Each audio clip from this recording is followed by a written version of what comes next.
Within You is the Power. By Henry Thomas Hamblin.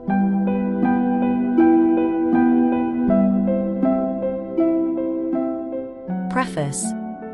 There is a power lying hidden in man, by the use of which he can rise to higher and better things.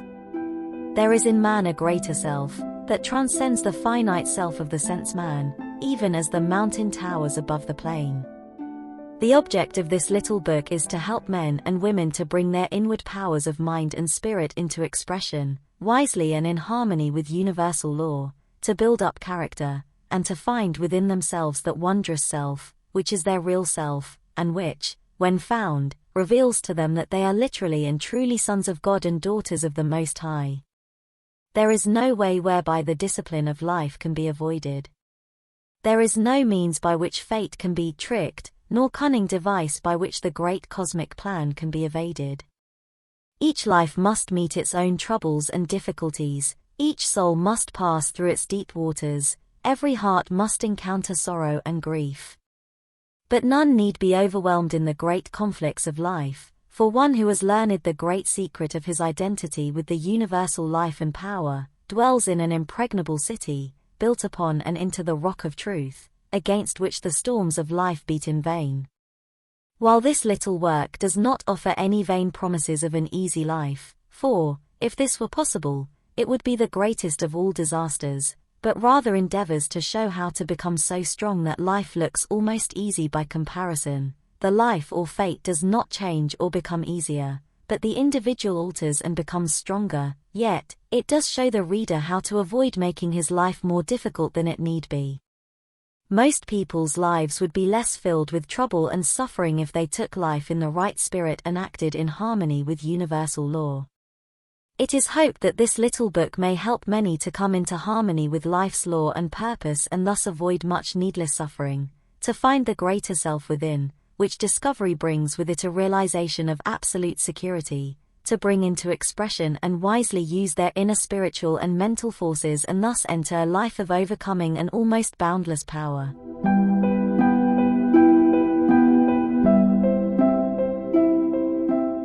Chapter 1. Infinite Life and Power. Man possesses, did he but know it, illimitable power. Endnote 1. This power is of the spirit, therefore, it is unconquerable. It is not the power of the ordinary life, or finite will, or human mind. It transcends these, because, being spiritual, it is of a higher order than either physical or even mental. This power lies dormant, and is hidden within man until he is sufficiently evolved and unfolded to be entrusted with its use. Thought is a spiritual power of tremendous potency, but this is not the power of which we speak. By thought, man can either raise himself up and connect himself with the powerhouse of the universe, or cut himself off entirely from the divine inflow. His thought is his greatest weapon, because, by it he can either draw on the infinite or sever himself, in consciousness, but not in reality, from his divine source. Through the divine spark within him, which is really his real self, man is connected with the infinite. Divine life and power are his, if he realizes that they are his. So long as he is ignorant of his oneness with the divine source of all life, he is incapable of appropriating the power that is really his. If, however, he enters into this inner knowledge, he finds himself the possessor of infinite power and unlimited resources. This power, then, is God's, yet it is also man's, but it is not revealed to him until he is fit to be entrusted with it. It is only when man realizes his oneness with his divine source that he becomes filled with its power. Many teachers and initiates lament the fact that certain secrets are being spread broadcast today, secrets that, in the past, were kept closely guarded. They fear that unillumined and unevolved people may make destructive use of spiritual power. This, to the writer, appears to be improbable. It is true that strong personalities, who have a great belief in their own power to achieve and succeed, draw unconsciously on hidden powers, and thus are able to raise themselves high above their fellows. The use, however, that they can make of spiritual power for base purposes is limited, and is not to be feared. There are others, of course, who are misusing their powers. These are black magicians, and while they may do a certain amount of harm, they become reduced, ultimately, to beggary and impotence. There are also others who spend the whole of their spare time searching for knowledge of this very subject. They read every occult book they can lay hands on, but they never find that for which they seek. There are spiritual powers and influences that withhold the eyes of the seekers from seeing, until they are ready for the revelation. When man, in his search for truth, has given up all selfish striving after unworthy things, and has ceased to use his self-will in conflict with the greater will of the whole, he is ready for the revelation of his oneness with the infinite. Yielding implicitly to the will of the whole may seem, to the unillumined, an act of weakness, yet it is the entrance to a life of almost boundless power. Man is not separate from his divine source and never has been. He is, in reality, one with the infinite. The separation which he feels and experiences is mental, and is due to his blindness and unbelief. Man can never be separated from spirit, for he himself is spirit. He is an integral part of one complete whole.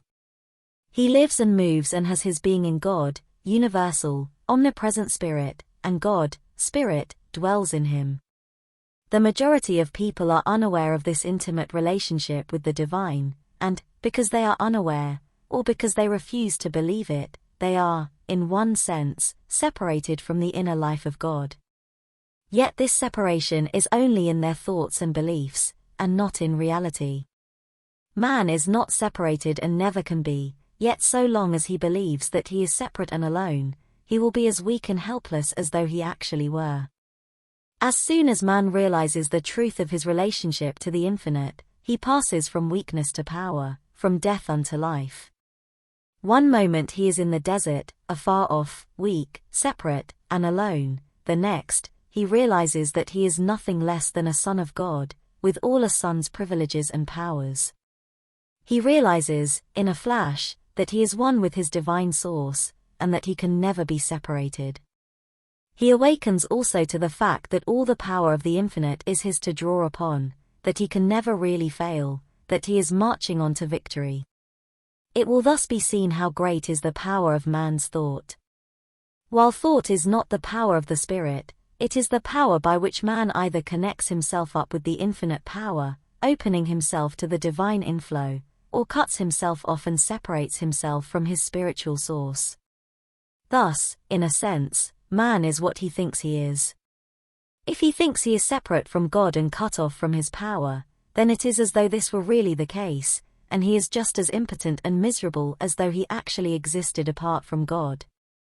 On the other hand, if he thinks and believes that he is one with the infinite, he finds that it is gloriously true, and that he is really a son of God. If he believes and thinks that he is a mere material being, then he lives the limited life of a material being, and is never able to rise above it. But if, on the contrary, he thinks and believes that he is a spiritual being, then he finds that he possesses all the powers of a spiritual being. Again, if he thinks that his work is difficult and that he is not equal to his tasks, he finds that really his tasks are difficult and beyond his powers. Yet on the other hand, if he believes his work is easy, or, at any rate, within his powers, he finds that such is the case, and that he can do his work with ease. The power within is infinite, for, by faith in it, man is directly coupled up with the spiritual power of the universe. The divine spark within him connects him to the sacred flame, thus making him potentially a god in the making. A change, then, must take place within man before he can enter into his divine inheritance. He must learn to think after the spirit, that is, as a spiritual being, instead of after the flesh, that is, as a material creature. Like the prodigal son, he must come to himself, and leave the husks and the swine in the far country, returning to his father's house, where there is bread, of life, enough and to spare. Endnote. 1. The powers of the subconscious mind are dealt with in other chapters. The powers of the spirit are far greater and finer than those of the subconscious mind.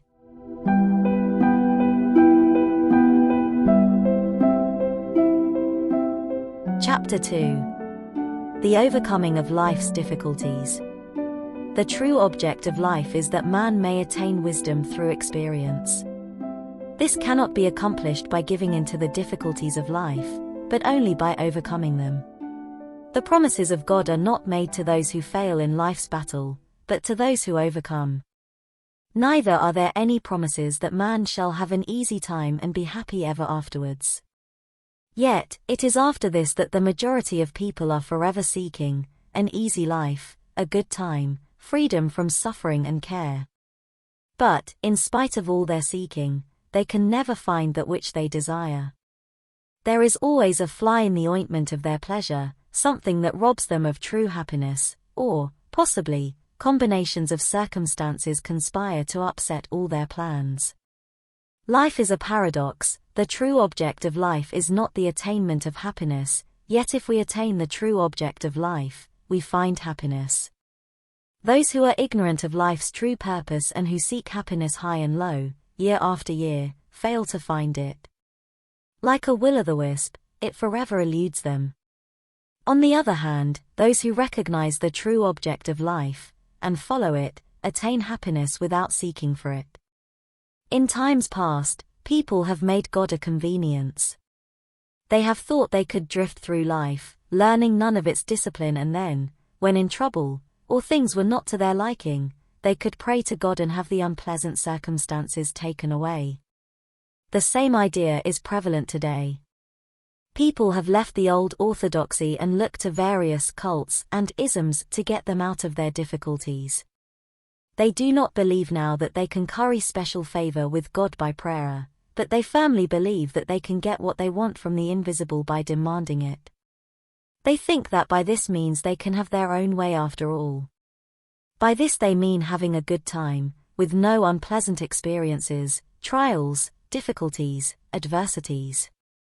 They are, however, merely chasing rainbows. The easy life they seek constantly eludes them, simply because there is no such thing. The only life that is easy is the life of the strong soul who has overcome. His life is not easy in reality, but appears relatively so because of his strength.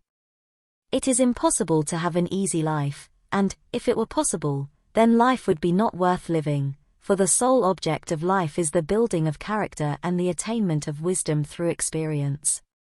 Life to all of us must always be full of difficulty, and it is to help those who, hitherto, have found life rather too much for them that this book is being written. What the majority are seeking for is an easy life, which they will never find, but precisely the reverse, and for them I have no message. But to those wise and awakened souls who are seeking for truth, no matter from whence it may come, and who desire to overcome life and its difficulties, instead of weakly giving in to them, this book, it is hoped, will bring a message. At this stage we cannot go into the subject of why we should meet with disasters and adversity in this life, nor why some people should have, apparently, a smoother life than others. Endnote 2. We must therefore be satisfied to know that we have to meet trouble and overcome difficulty, and that it is only by so doing that we can attain wisdom and build up character. The question, then, is not whether we shall meet the trouble and adversity or not, but rather, how we shall meet them. Shall we be victorious or shall we be submerged? Shall we overcome life's difficulties or shall we give in to them?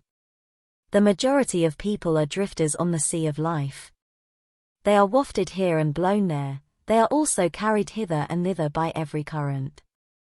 It is only the few who realize that they have the power of the infinite within them by which they can rise superior to all their difficulties, overcome their own weaknesses, and, through victorious experience, attain wisdom. At this point some practical reader may say that attaining wisdom is all very well, but what he wants is practical help.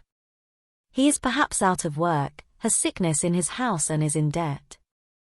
Or, he may be well-to-do, and yet in the deepest distress and misery. To all such I would say that they possess the power by which they can overcome all their difficulties, and, through overcoming, attain wisdom. A man's success depends, more than anything, upon his faith in the good purpose of life, his faith in the power of the infinite within him and his ability to overcome every obstacle in his path. The extent of the power that man can bring into his life is the measure of his faith in that power. If his faith in it is small, then his life will be feeble and lacking in achievement. If his faith in the power within him is large, then great will be the power manifesting in his life. The power of the infinite is illimitable and inexhaustible. All that is required is an unquenchable belief and trust in it.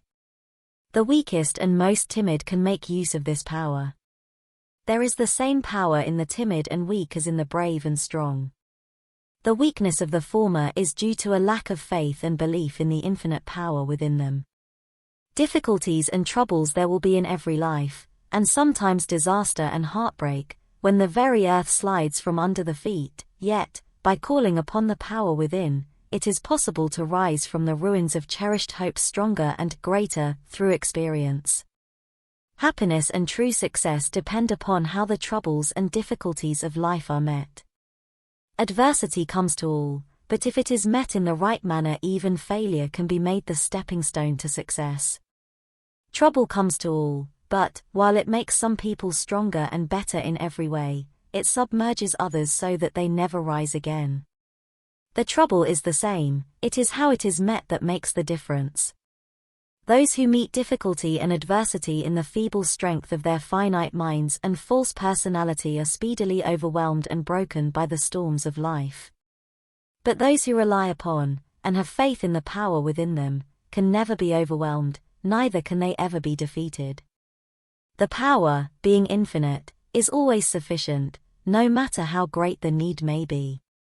One who realizes his own real spiritual identity, knows that he can never die, that he can never be defeated, that he can never really fail. He may lose his body through the change that is called death, but he, the true man, can never die. Neither can he fail, though he be defeated 1,000 times, he must rise again. Only have faith in the spiritual power within you and you can know all the joys of overcoming and achievement. All things will become yours. Seek first the kingdom within you, your spiritual union with the infinite, and harmony with the divine will and purpose, and all these things shall be added unto you. You will have no need to fear the morrow, for you will know that all provision has already been made. There will be no need to hoard up wealth, for there will be the necessary daily supplies always available. There will be no need to live near a doctor, for God, the infinite life, shall be your health. There will be no need for regret or lamentation, for you shall know that all is well. There will be no fear of future happenings, for you shall realize that the Infinite One makes no mistakes. Endnote. 2. This subject is dealt with in The Path of Victory by the same author, and published by the Science of Thought Press.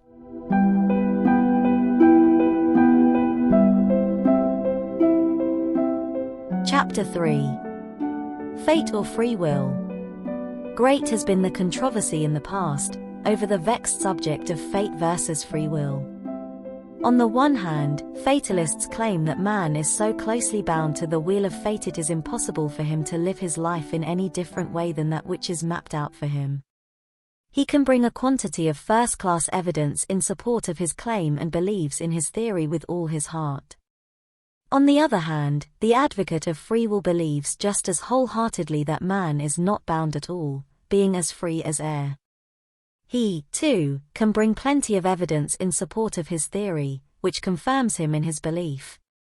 Each one of them thinks that the other is wrong, yet they cannot both be wrong. Let us therefore examine the subject for ourselves, for it is an important one, being intimately connected with the subject which this book discusses. First of all, let it be said, they are both wrong, in part, and right, in part.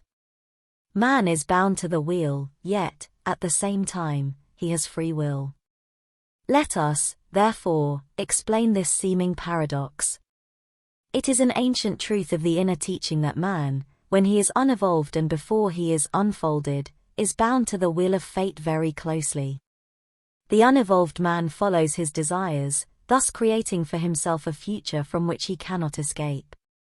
When, however, he becomes more evolved and emancipated, he begins to resist following his desires and strives, instead, to follow higher things.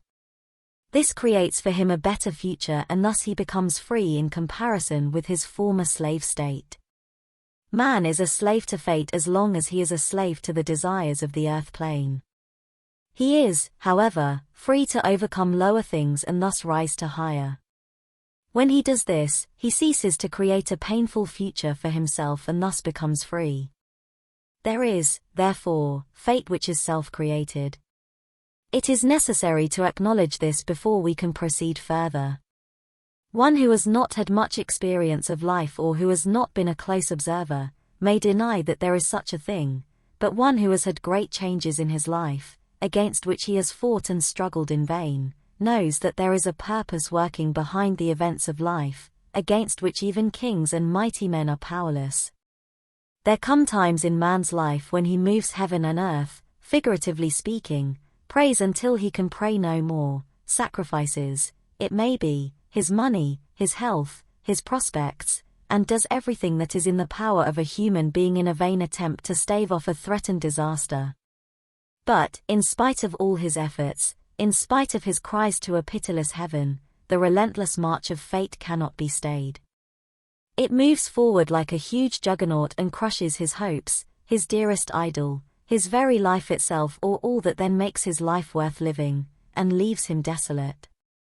If then, you may ask, fate is so pitiless and so powerful, what can be done with it and where does free will enter into the matter? In reply, it must be admitted at once that it is no use fighting fate. The more man fights it, the more completely he gets broken. There are certain main events in each life which must come to pass. These events and changes are inevitable and it is hopeless to fight against them. While these things, which constitute what we call fate, are inevitable and therefore cannot be avoided, it rests with ourselves how we meet these adversities and disasters. If we meet them in the wrong way, they break us.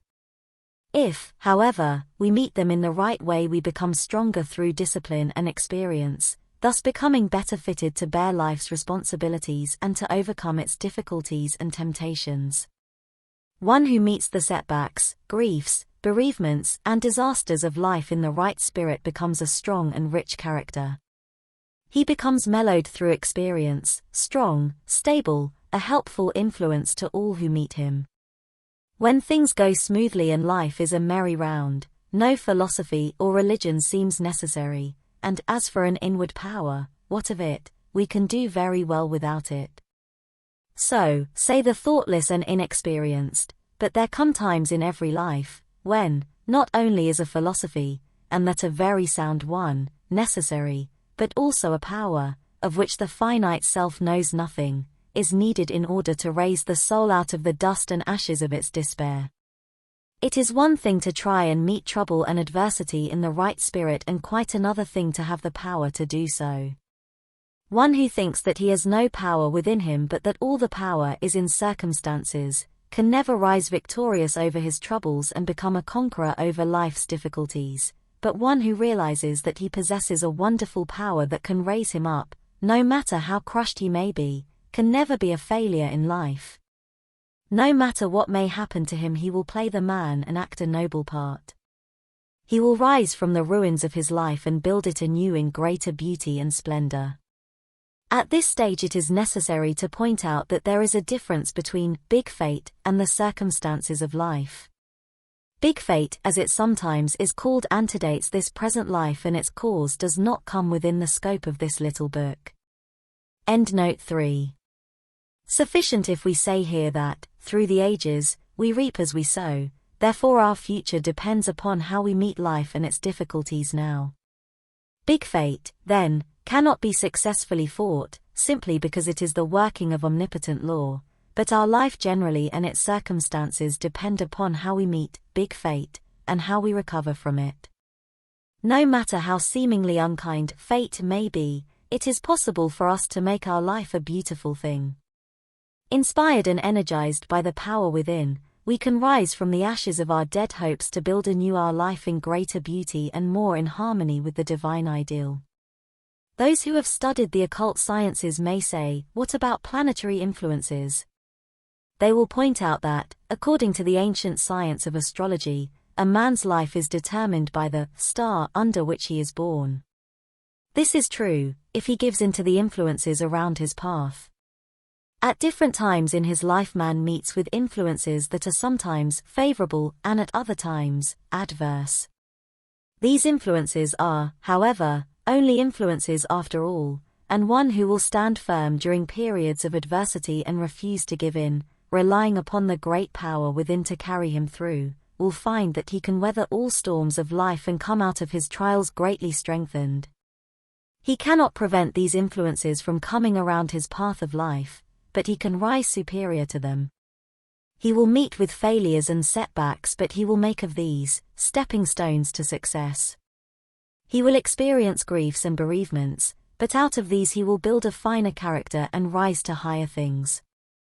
One, however, who gives in to these things, refusing to rise again and reconstruct his life, condemns himself to further suffering, thus making utter shipwreck of his life. Let the despairing take heart again. Believe in the power within you and you will rise to heights before undreamed of.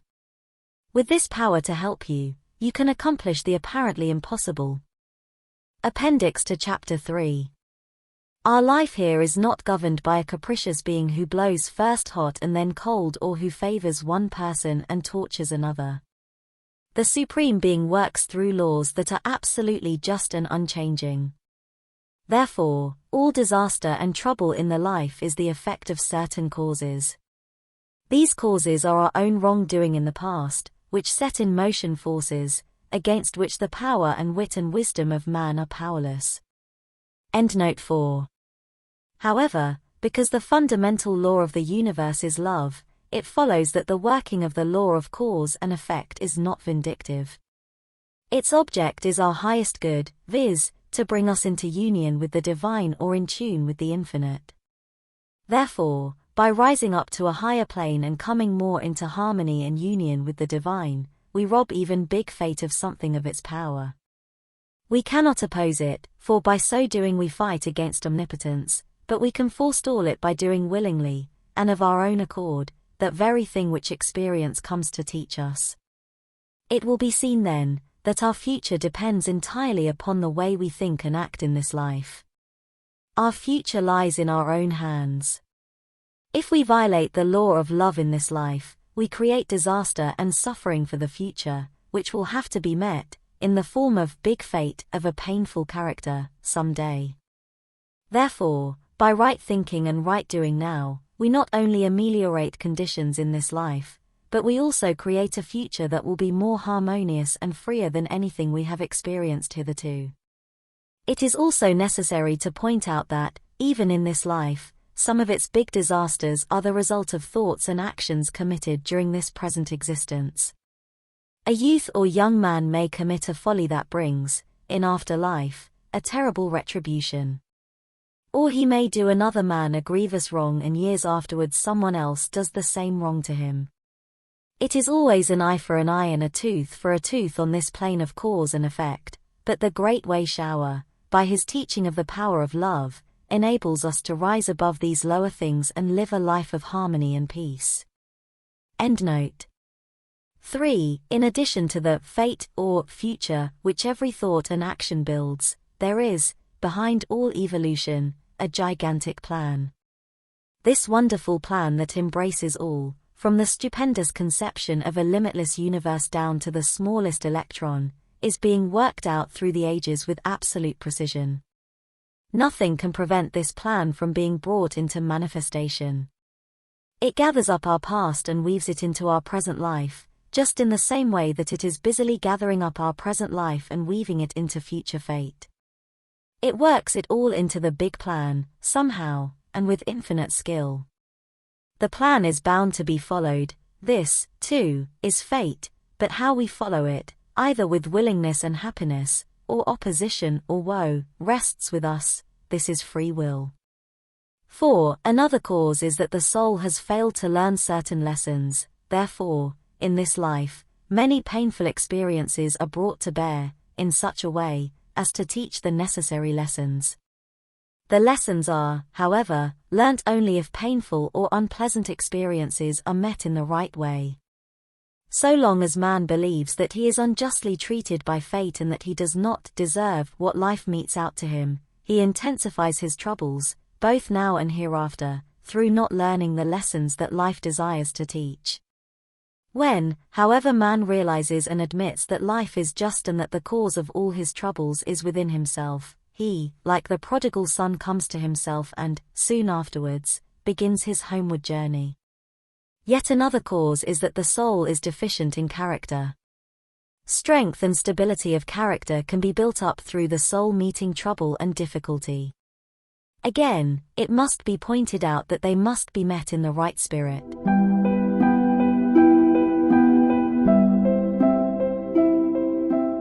Chapter 4. Cause and Effect. Man is the cause of the disasters in his life. He reaps through the ages exactly as he sows. Life is perfectly just and rewards every man according to his works. The fate of the present is the reaping of his sowing in, it may be, a distant past. Therefore, the disasters and sufferings of this life must not be attributed to the interference of a capricious and unreasonable God, for the truth is, they are due to the exact working of a perfectly just law. Fate, once created, is irrevocable. It can neither be fought nor evaded. By fighting against fate, man merely smashes himself to pieces. To do so is equivalent to running his head against a stone cliff. The harder he charges, the greater the damage to his head, but the cliff is unaffected. Fate, although largely self-created, is really the divine purpose of life, therefore, to resist it is to fight against God.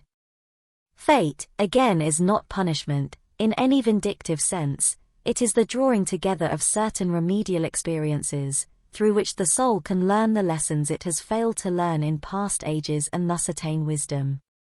The object of fate is the highest good of the individual, although it may entail suffering and painful experiences.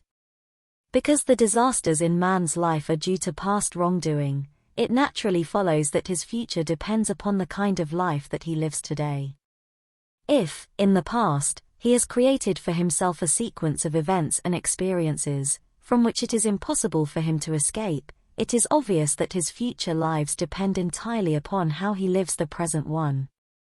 It will be seen that if man can learn the lessons of the present life, and live in such a way as to cease creating trouble for the future, he is beginning to climb the path of liberation, which is the road all advanced souls have to follow, or, rather, have the privilege of following. By following this path, man ceases to be bound to the wheel of fate.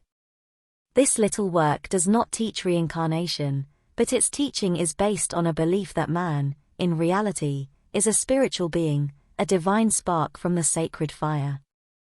Spirit, being immortal, has no beginning or end, therefore always lives. This present life is one of countless experiences, each one of which helps to build up character. There is no death, but only changes from one vehicle to another. There is no beginning, or end, or time in reality, these are mere limitations of the human mind. It is impossible for man to die, he can only leave his body. He cannot kill himself, try how he will, he can only force himself out of his body. Man must always go on, whether he likes it or not, he proceeds through the ages, reaping exactly as he sows. We have already seen that man cannot avoid or fight successfully against fate, but that he can become free from the will of fate by living a life in harmony with divine law. Endnote 5. At this point it is necessary to point out that most of man's troubles are not caused by fate at all, but are due to his fighting against or trying to resist the great plan. If the experiences of life are resisted, or an attempt is made to evade its discipline, troubles and difficulties will repeat, becoming more painful and insistent until their lesson is learnt and the life changed accordingly. Therefore, man has it in his power greatly to improve his present life, as well as to create a far better future, simply by living his life today in harmony with divine law. Further, it is necessary to point out that all thought and action have an immediate as well as a far-reaching effect. It is true that the full effect of life here is not reaped until after our little course on this plane has been run, but great differences are effected in the present life nevertheless. The way a youth makes use of, or throws away his opportunities, either makes or mars, to a very large extent, his adult career. Opportunities, once allowed to pass, can never be recalled. Sins committed and wrongs done to our fellow men have an unpleasant habit of repeating themselves in a reversed way later in life. For instance, a man may get on in life, and, in his selfish climb, may trample on one weaker than himself, ruining him and driving him to despair. Years afterwards, he will probably be treated in exactly the same way by someone stronger and more favorably situated than himself. Therefore, there is an immediate sowing and reaping that finds fruition in this life. By immediate is meant, within the compass of this life. The reaping may be delayed 10 or 20 years, but in the writer's experience, it not infrequently comes. Whatsoever a man soweth, that shall he also reap.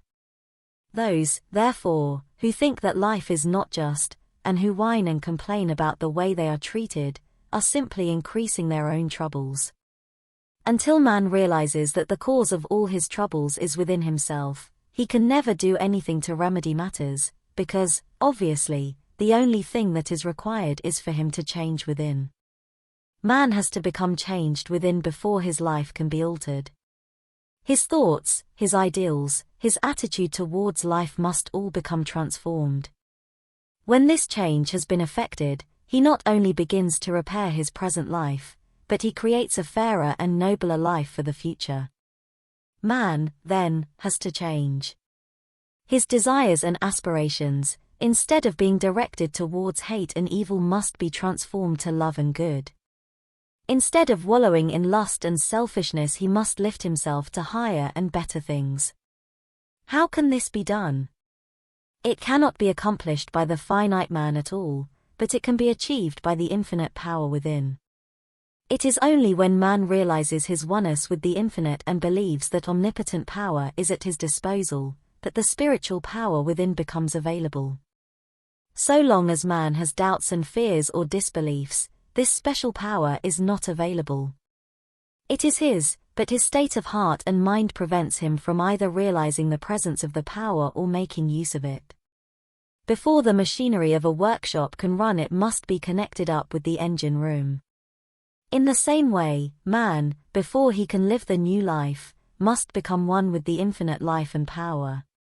Entering this new life of power does not take away life's experiences, its trials, troubles and adversities, but the change within does prevent the creation of unnecessary troubles and suffering.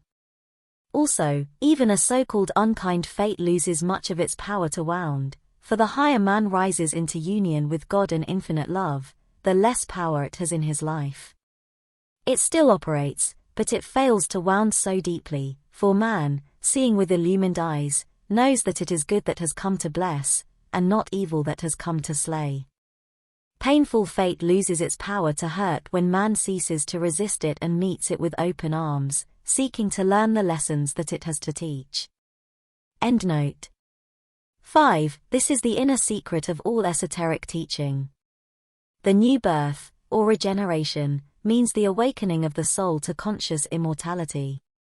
The old self, that was bound to the wheel of fate and the plane of cause and effect from which it could never free itself, owing to the fact that it was continually binding itself to the wheel afresh, through following selfish desires, dies, and a new self is born.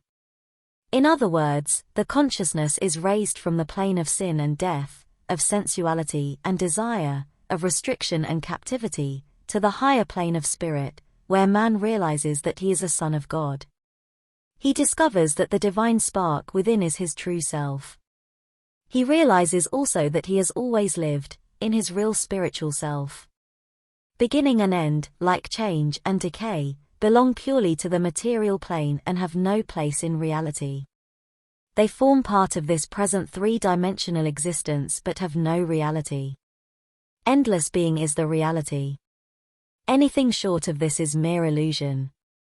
It is not necessary, therefore, To believe in the theory of reincarnation or that all our experiences must of necessity take place on this plane. Sufficient to know that we can never die, that we cannot escape from ourselves, and that to neglect seeking with all our heart for union once again with our divine source, is merely to prolong our sufferings.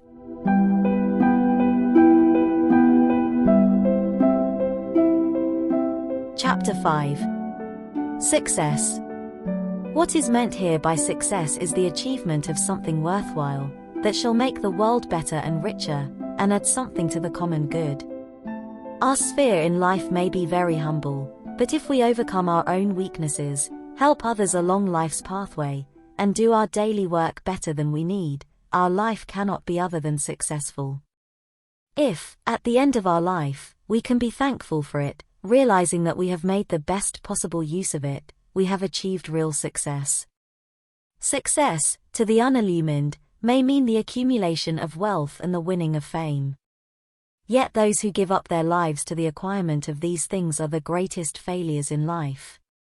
They gain wealth, it is true, but they find that their money can buy only those things that bring no satisfaction, that it cannot purchase for them any of the things which are really worth having. Success of this hollow kind can be won, but at too great a price. The greatest teacher of all once said, "For what shall it profit man, if he shall gain the whole world and lose his own soul? What does it profit a man if he gets on at the cost of happiness, health, joy of living, domestic life, and the ability to appreciate nature's beauties and simple pleasures?" Yet man must be a striver. He must be forever seeking better things and to express himself more perfectly. One who drifts through life, making no effort to rise to better things, is not worthy of the name of citizen. Man, if he is to be worthy of the name, must be forever striving, overcoming, rising. Failure in life is always due to weakness of character. It is only strong characters who can resist the buffetings of life and overcome its difficulties. The man who would make his life worthy of respect and who would rise to high achievement and service, will be confronted by difficulty at every turn.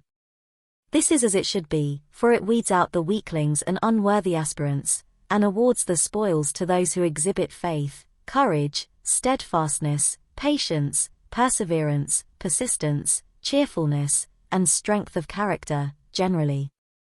Success, especially material success, is not, in itself, of much benefit to the one who wins it. It does not satisfy for long, but it is valuable in other ways. For instance, success, based on service, is a benefit to the community. If it were not for successful people of this type, the ordinary man in the rut would have a bad time. Also, the winning of success builds up character. One who would be successful in the battle of life must be prepared to be tested and tried in every possible way. One who survives them all is built up in character in almost every direction. Even in his success, however, he will be tempted and tried.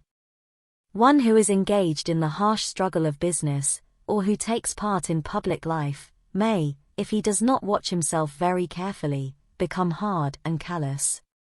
Of all failures, this is probably the worst. One who succeeds in other directions and becomes a hard man is, after all, a sorry failure. Again, people of the successful, striving, climbing type are tempted far more than those who are afraid to venture and who remain in the valley of mediocrity. This is true, not only of those who seek to climb the steep path of spiritual attainment, but also of those who are successful in mundane affairs. In each case, they have placed in their keeping great powers and influence such as the ordinary man little dreams of. This is a grave responsibility, for if these powers are used for self-aggrandizement, the results are disastrous. Thus, those who climb are beset on all sides by temptations of a very subtle kind, which, if yielded to, will ruin the life and do grave injury to the soul. Life is a continual battle. To the ordinary person it is generally a fight with circumstances and the ordinary difficulties of life which are very important in his eyes.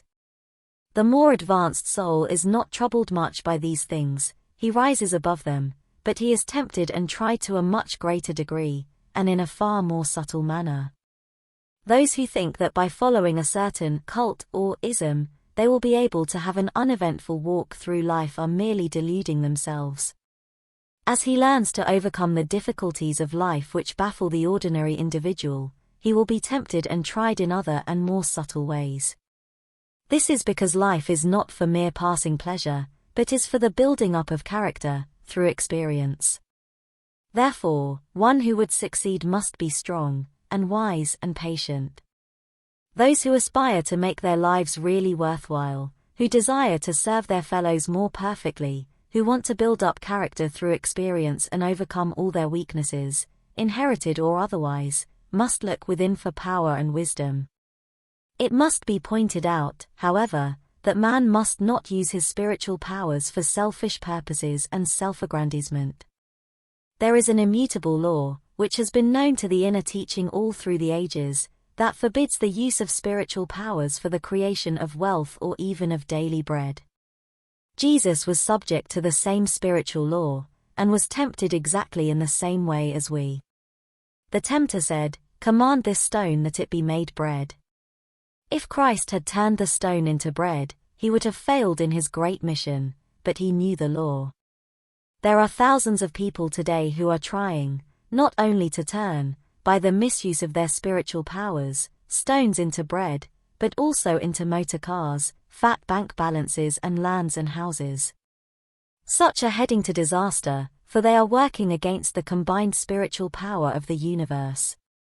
The enemy of souls offers those who have learned to tap the inexhaustible power of the universe, and who have discovered that they are sons of God, wealth, power, pomp, the applause of men, the glittering things that perish, if only they will misuse their God-given power. Like Jesus, they must refuse. They must put service before self, and give instead of grasping. Thousands are being taught today to force their human will upon life and to use occult powers for the acquisition of wealth and power. They are taught to enter the silence and demand what they want. How to get what you want is the slogan of these modern teachers. Not merit, not service, not giving, but demanding, compelling by human willpower and by the use of occult forces. This is another device of the enemy of souls, and it is taking tens of thousands of seekers for truth out of the path. This subject is dealt with more fully in a separate chapter. If, however, man's ambition is to serve and to give, instead of to grasp and to grab, if, also, he seeks success through merit and not through the misuse of his spiritual powers, he can go forward and the power will go with him and will help him. When once the power has been aroused, man must cease all purely selfish striving, although, of course, there will still be much selfishness in his motive. He must seek his success through service and through following noble aims, through merit and a fair exchange, instead of trying to wring success from life, no matter who may suffer thereby. Further, when this power has been brought into expression, it must only be used in love, for if it used otherwise, it will destroy the user. Again, the power must not be used by the finite human will, but an endeavor must be made to find what the will of the whole is, and to work in harmony with it. Behind each life is the divine will and purpose. Each life is perfect as it is imaged in the universal mind. The highest success, indeed, the only true success, is to live the life according to the great cosmic purpose, or, in other words, as it is imaged in the one mind. Do not imagine, however, that it is the will of the universal mind that man should be a failure or lacking in achievement. Far from it, for we have only to contemplate the universe to see that the infinite mind is forever achieving and that it never fails. Man, too, must succeed, but let him mix wisdom with his ambition, and work for the benefit of the whole, rather than for any purely selfish purpose. It is natural for man to get on in life, to a moderate extent. Endnote 6. In order to get on, he must become more efficient, and thus serve life and his fellows better. Therefore, there is no harm in success of this kind. It is natural and laudable also for one in poor and unlovely surroundings to have an ambition to raise himself to better circumstances. It is only right that he should desire to make life brighter and better for his wife and family. So long as he indulges in ambition wisely, and if he seeks success through better service to his fellows, his is a laudable purpose. If, however, he does not curb and control his ambition but allows it to run away with him, he will lose all real joy in life, and, at the last, when it is too late, learn, to his sorrow, that his life, through too much success, has been a failure. The writer's experience has been that it is necessary that we should always be progressing, achieving, overcoming and endeavoring to succeed. One of the greatest laws of the universe is progress, therefore it is fatal to stand still. We must go forward, we must achieve, we must accomplish things. If we do so, we may find that many things which cost us much effort and hard work are not worth the having, yet all the time we are learning, through experience, and are being strengthened and prepared for greater things. Through repeated failure to find true satisfaction we arrive finally at true knowledge, wisdom and understanding. We are wise then, if, with the world at our feet, we can be satisfied with a very moderate material success, and turn our attention and aspirations to higher and better things. In concluding this chapter, let it be pointed out that success and achievement will not drop ready-made from heaven into your lap. All who succeed are gluttons for work, toiling whilst others play and sleep. All teaching to the contrary is erroneous. To think that success is going to come to you when it is unmerited, simply because you make use of affirmations or employ mental treatments, is folly of the first water. On the other hand, to use the inner forces in an occult way, so as to compel material things or success, so-called, in any shape or form, to come to you, is black magic. One who stoops to such practices becomes a black magician, earning for himself a terrible retribution. There is only one way to succeed in the affairs of life, and that is by raising oneself to greater usefulness and service. By doing things better than they have been done before, by bearing greater responsibility, you serve humanity better, and therefore merit success. It is more blessed to give than to receive, said the Master, and this is true even in the practical and material affairs of life. First, you must give better and more valuable service, in other words, deserve and merit before you expect to see it materialize. You must sow before you can reap. You must become too big for your present position before you are capable of occupying a larger one. You must grow and expand in every possible way, and as you grow so will your success increase. Outward success is only a reflection, so to speak, of what you really are, and a result of greater and more valuable service to humanity. It requires great effort and determination to get out of the rut, but so long as your ambition is not ignoble or selfish, there will be found within you power sufficient for all your needs. To win success, either in the hurly-burly of life, or the more difficult path of spiritual progress, demands imagination, vision, courage, faith, determination, persistence, perseverance, hope, cheerfulness, and other qualities. These are all to be found within. All these qualities lie more or less dormant within, and can be called into expression if we believe that infinite power is ours. Again, however, must the warning be repeated that this power must not be used for selfish self-aggrandizement, still less may it be used, or, rather, misused, either to influence or dominate others. If this power is misused, the results are terrible and disastrous. Therefore, use the power only for the achievement of good and noble aims and in service which shall enrich the life of your fellows, adding to the common good. Having arrived at this stage, you must go forward. There can be no holding back. Ever onward, the divine urge is sending you to greater achievement and accomplishment. Just as surely as the planets must revolve round the sun and fulfill their destiny, so also must you go forward. See to it, then, that your aims and ambitions are based upon eternal wisdom, for upon this does your whole future depend. Endnote. 6. It must not be deduced from this that the author deprecates large achievement. There must always be the few who have to bear huge responsibilities.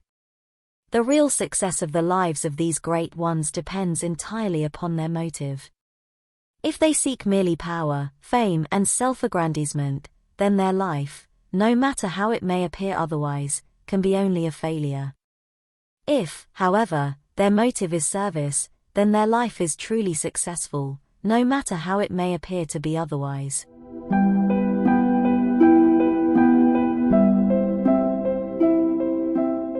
Chapter 6.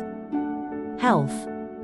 It is impossible, in a little work of this description, to explain why it is that one person inherits a weak and ailing body and another enjoys a strong and robust constitution. Sufficient for us here to notice that the days of rude, rugged health are passing, and that man is becoming more highly strung, nervous and psychic in his makeup. The old type of rude, unconscious health was due to the animal-like nature of man, which caused his body to be governed more completely by the instinctive mind. Less evolved humans are not affected, apparently, by the mental storms, psychic changes, and spiritual disharmonies that disturb the health of the more evolved types. We have an illustration of this in the case of some forms of insanity. The patient goes out of his mind, with the result that his bodily health becomes wonderfully good. The instinctive mind takes control of things, and rude, robust animal health is the result. When the patient was sane and his mind filled with worry, ambitions, plans, cares, lusts, hates and griefs, he was probably very far from well. This would be due to the disturbing effects of his thoughts and uncontrolled emotions.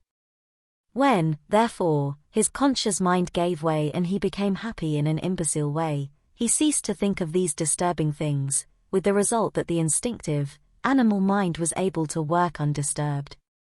It is of no use sighing for the good old times, when people were rugged and strong in the way that savages are rugged and strong, for evolution has decreed that man shall change into a higher and more nervous and sensitive type.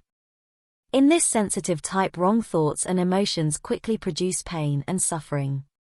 The majority of people do not know what good health is. Not only do they suffer from minor ailments, such as headaches, indigestion, rheumatism, neuritis, but they also never feel hearty or completely well. They are strangers to the joy of living. Life does not thrill them, nothing quickens their blood, they have no moments of vivid ecstasy. In other words, they do not live, they merely exist at a poor dying rate. Again, the majority of people are susceptible to infectious diseases and epidemics, yet, if they were really well, they would be immune. Instead, however, of seeking immunity through health, they are seeking it through the use of vaccines and serums, thus adding to the burdens which the body has to bear. All attempts in this direction are bound to end in failure, for, as fast as one disease is suppressed, another one will appear. Many people look upon disease and sickness as inevitable, yet the truth is that health is the normal state and ill health an abnormality. In tracing back ill health to its source, we find, first of all, that it is due to disobedience of natural law. Large numbers of people break nearly every known natural law of health, and are surprised that they become ill. Yet the wonder is that they are as well as they are. Yet, while obedience to nature's laws and the use of nature-cure methods will carry us a certain part of the way, we find that there must be causes even deeper than those which are physical.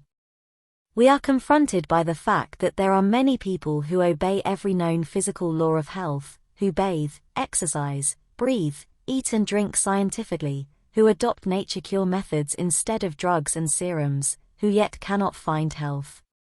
Therefore, we must search deeper and go to the mind in order to discover the cause of ill health. When we look to the mind, we find a prolific cause of sickness. Man thinks himself into ill health and disease. It is well known that thinking about disease and sickness produces them in the body.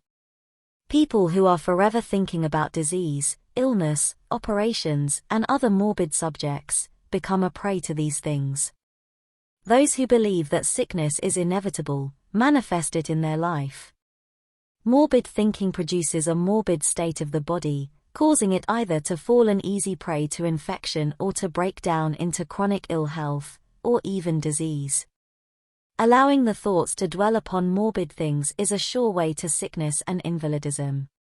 Man is not only made ill by his own negative thoughts and emotions, he is also under the hypnotic spell of the race mind. The God of this world hath blinded the minds of them which believe not. We are all under the spell, more or less, of a huge illusion. The evil, disease, sickness and other imperfections that we see and experience have no reality, in reality, but have an existence in unreality. Endnote 7. Although they are not real in a real sense, yet they are terribly real to this present limited consciousness. By realizing the truth, and by thinking and living in its light and power, the hypnotic spell becomes broken, not completely, else we should not grow old, but to such an extent that a state of greatly improved health can be enjoyed.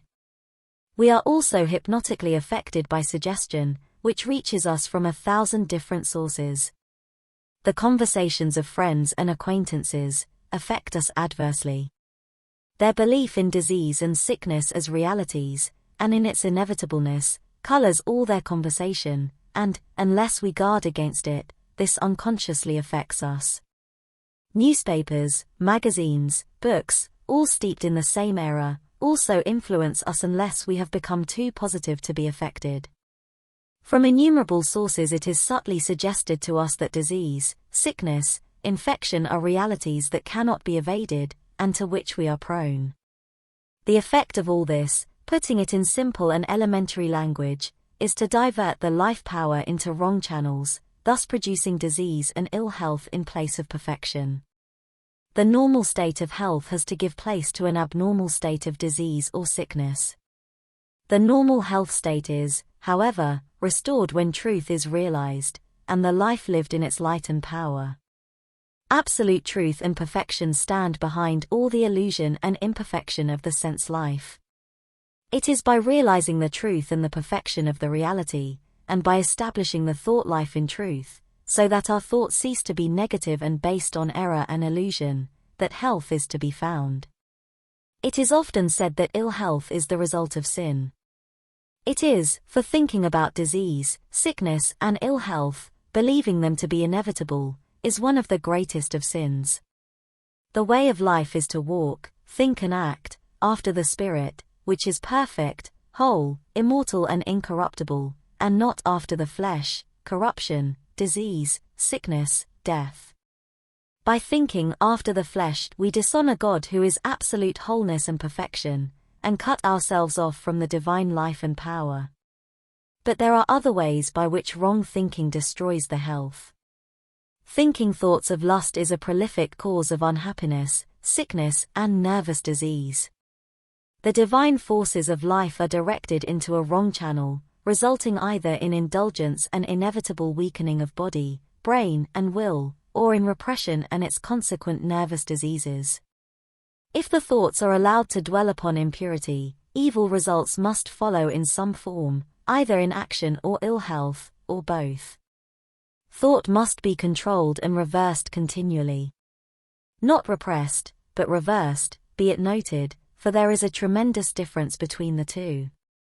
Repression creates nervous trouble, but by reversing or transmuting the thoughts the life becomes transformed, and the bodily health greatly improved. Further, indulging in thoughts of hate, resentment, ill will, fear, worry, care, grief, and anxiety, produces ill health, and, by lowering the tone of the body, lays it open to infection and disease. We therefore see that the state of the mind and the character of the thoughts are important factors which cannot be ignored. It is useless to treat either ill health or disease if they are merely the external effects of hidden causes of the mind. In order to effect a cure we have to get back to the cause of the trouble. Thought control, endnote 8, is a great assistance.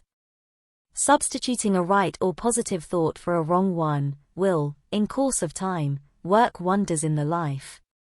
In the subconscious we have an illimitable power of extraordinary intelligence. According to our thoughts, this wonderful power either builds up health, harmony, and beauty in our life and body, or just the reverse. The power is good, the intelligence is apparently infinite, but it goes wherever our thoughts direct it. By our thinking, therefore, we either create or destroy, produce either good or evil. If, therefore, all our thoughts are good, positive, and constructive, it follows that both our body and our life must become built up in harmony and perfection. The question is, can this be done? It can be done if we have the desire, and are willing to discipline ourselves and persevere in the face, often, of seeming failure. Some readers may say, at this point, that they have no desire to be so frightfully good, that they are not prepared to give up lust, impurity, hate, anger, malice, and thoughts and emotions of this kind.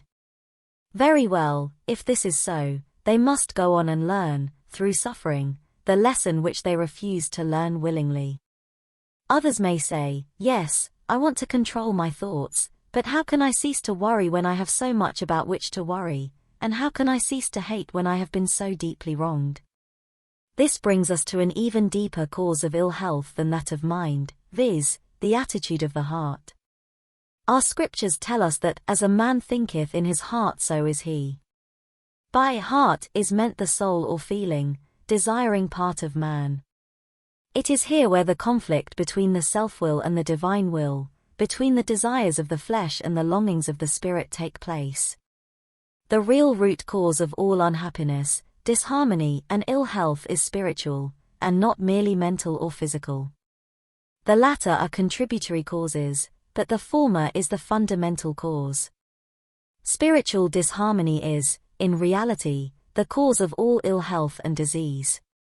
Until spiritual harmony is restored, man is a kingdom divided against itself, which, as our Lord said, cannot stand healing, then, must be of a spiritual character. Until this harmony exists, there can be no overcoming of hate thoughts, fear thoughts, or worry thoughts, and until these are overcome there can be no true healing. Our Lord's healing was a gracious healing of the spirit. It restored inward harmony by forgiving sin, by changing the heart's desires, by bringing the will of the subject into harmony with the divine will of the whole. Our Lord's healing was not accomplished by means of suggestion, neither was it achieved by human willpower, it was done by a bringing into harmony of the heart and desires and will with the divine will. At the same time there must have been a revelation of the truth that the will of God is love, wholeness, joy and perfection, and not disease, sickness and misery. Mental healing does not become possible until we have made our peace with God. Until we have surrendered entirely to the love principle, we cannot overcome our hate thoughts and malice thoughts or resentment thoughts, by transmuting them into thoughts of love. Until we surrender to the divine will and leave all our problems to the infinite mind, we cannot cease to worry and fear. Mental discipline and thought control are necessary after this inward change has taken place, for we all have to work out our own salvation, but the essential thing is the inward heart surrender in love and trust. So long as we hate our brother, or fear what the morrow may bring forth, or worry about the things of this life, we can never be well. When, however, we have become attuned to the divine harmony, and have learnt to control our thoughts and emotions and to transmute fleshly and material desires into loving service, a state of wholeness is the inevitable result. Old, deeply-seated disorders die away, and a steady improvement in the state of health takes its place. In order to regain health, it is necessary to raise oneself up continually to the divine ideal of health, harmony and perfection. But this is useless if there still remains a clashing of the personal will with the divine will, or if there is any hate, malice, envy, or fear in the heart. The will must be surrendered to the greater will. This, in reality, is our highest good, for the fulfillment of the divine will is the happy destiny of man. The heart must forgive and be filled with love, fear must be cast out, and replaced by confidence and complete trust, before we can enter into that happy, carefree, restful state which is necessary for healing. Health is harmony, a delicate balance and adjustment between spirit, soul, mind and body. This harmony is dependent entirely upon the greater harmony between ourselves and God. So long as there is a conflict of will, so long as there is hate or resentment, so long as there is selfishness or while there is fear, this harmony cannot exist. Therefore, the bedrock cause of health is spiritual harmony, all healing being a restoration of harmony between man and his divine source. When this harmony is restored, man is no longer a kingdom divided against itself, for he becomes established in unity. He works with the universe and the divine laws of his being, instead of against them. The divine life and power flow through him unimpeded, promoting perfect subconscious functioning. His thoughts become cleansed at their source. Create in me a clean heart, O God, and renew a right spirit within me. Cleanse thou me from secret faults. He becomes free from the hypnotic spell of the race mind. His eyes, through the influence of the divine spirit, become open to the truth. Therefore, he is no longer blinded by the prince of this world. In the divine union he becomes free. In Christ all are made alive. The subject of grief and its effect upon health has purposely been left to the last.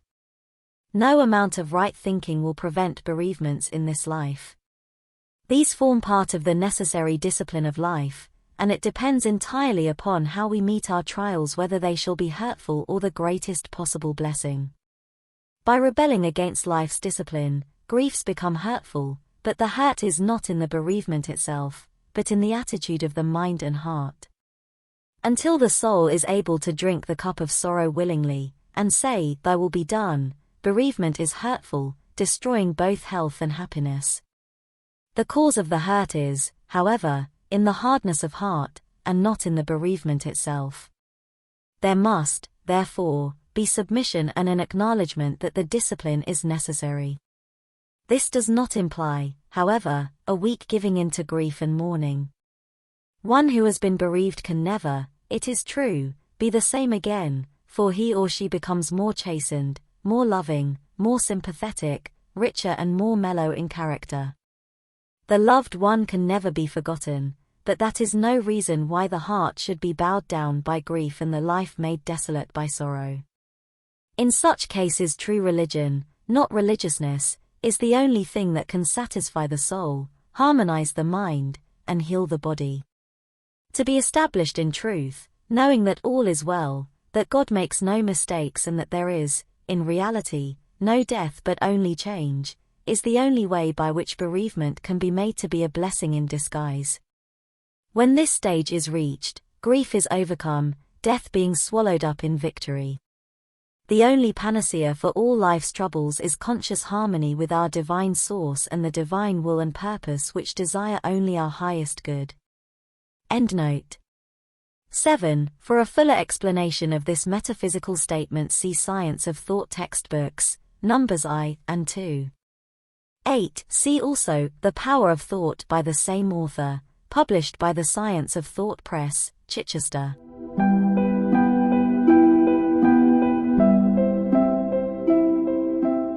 Chapter 7. The Secret of Abundant Supply.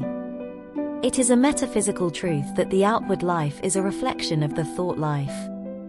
Our life is affected by our habit of thinking and attitude of mind, in two ways. First, all our actions are unconsciously influenced by our thoughts, thus helping to bring into manifestation, or attracting to us, an environment that corresponds to our thoughts. Endnote 9. Secondly, we discharge or emit an influence, silent and invisible, that no doubt affects other people.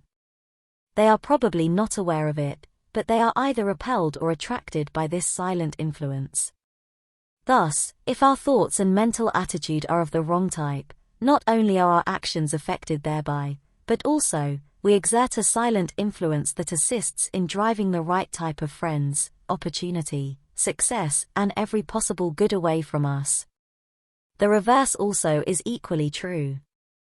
By right thoughts and a correct mental attitude, we naturally attract to us all the good of which our present life is capable. The Bible tells us that as a man thinketh in his heart so is he. It is equally true to say that as a man is, so does he think, and that as he thinks, so do his outer life and circumstances become. Therefore, as a man is, so is his environment.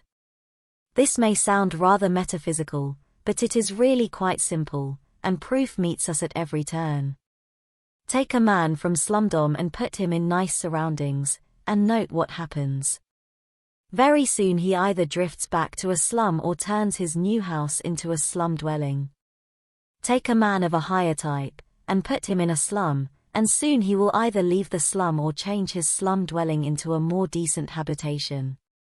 Put a slut in a mansion, and she will turn it into a pigsty, but put a woman of a higher type in a hovel and she will make it clean enough to entertain royalty. Therefore, before you can change a person's environment, it is necessary to change inwardly the person himself. When a man becomes inwardly changed and filled with new ambitions, ideals, and hopes, he, in course of time, rises above his sordid surroundings and attracts to himself an environment that corresponds to his new state of mind. It would be useless to tidy up the house of a slut for her, for she would soon make it like a pigsty again, but if you could get a new ideal of neatness, cleanliness, order, and spotlessness into her mind, she would not rest satisfied until her immediate environment corresponded, in some measure at least, to her mental ideal or image. Very often, the failures of a man's life, and its disharmonies and poverty, either comparative or real, are outward symbols of his weakness of character. He may have ability in plenty, but he may lack application or steadfastness, and thus he fails in all his undertakings, and has to be kept by his wife and daughters. He will assure you that his circumstances are due to ill fortune, but the actual cause of his failure is in his character, or, rather, lack of character. If, therefore, a man's poverty and lack, or financial difficulties are due to weakness of character which manifest in his work and dealings with others, in the form of inefficiency, poor service, and bad judgment, it follows that he, himself, must change before his circumstances can be permanently altered for the better. The difficulty in dealing with unsuccessful people is in getting them to realize that they, themselves, are the cause of all their troubles. Endnote 10. Until, however, they do realize this, their case is hopeless, and it is impossible to help them, but when they acknowledge that the fault is theirs, they can be shown that there is a remedy for their ills and a way out of their difficulties, by means of self-improvement. Let them then search for hidden weaknesses, and build up those weak places in their character, such as lack of grit, determination, steadfastness, persistence, patience, probity, decision, which are the cause of their troubles, and they will find that their circumstances will gradually change for the better. Everything comes from within, first within, then out, this is the law, therefore the change must always take place within. Going more deeply into the subject and becoming more metaphysical, it is necessary to point out that the cause of all manifestation is mind. We have already seen that a man's mind and character are reflected in his circumstances. Now let us think, for a moment, about the mind that is infinite. The whole universe, which is, of course, infinite in extent, has its origin in the divine mind, and is contained within this infinite mind, just in the same way that you can hold a mental picture in your own mind. God's universe, as it is imaged in the divine mind, is perfect. We see it as imperfect, because we only receive a finite sense perception of that which is perfect and infinite, from this forming, in our minds, an image that is necessarily imperfect and finite, which we project outwards, and, not knowing any better, think is real. But the universe, as imaged in the divine mind, and as it actually is in reality, is both infinite and perfect. It is also infinitely perfect. There is no poverty or lack in a universe that is infinitely perfect, whole and complete in the divine mind. Poverty and lack have their origin in the mind of man, they have no place in the mind of God. We cannot, in a little elementary work of this kind, go more deeply into this extremely fascinating subject. Sufficient if we say here that the only reality is infinite perfection and wholeness, therefore there cannot be any lack at all, in reality. The obvious lack and poverty that we see around us are the product of the human mind. Those who live in a consciousness of poverty and lack go through life closely fettered by limitation. They can never escape from poverty, it dogs their footsteps like their shadow. In fact, it is a shadow or reflection, in the outer life, of their state of mind and mental attitude. On the other hand, those who live in a consciousness of sufficiency are not troubled about supply. Their circumstances reflect their type of mind and mental attitude. It does not follow that they will be rich, for many of them prefer to live from hand to mouth, and quite large numbers of people have no desire whatever to possess wealth of any kind, but they have no worry about supply, for their needs are always met by sufficiency. Many of our readers look upon the possession of wealth as an iniquity. Personally, I do not see how, at this stage, it can be altogether avoided. Capital is necessary for the conducting of business and for the carrying out of enterprises, but, as far as the hoarding of wealth is concerned, I certainly think that it is both unwise and unnecessary. There is nothing more deadening to the spiritual life than riches. There is always hope for the drunkard and the harlot, but it is most difficult, although, of course, not impossible, for one who is burdened by wealth to enter the kingdom of heaven. Some are able to do so, but they are allowed to enter simply because they hold their wealth as of no importance, merely as something of which they are stewards for a season. The hoarding of wealth is just as unnecessary as poverty. They are both based upon a fundamental error.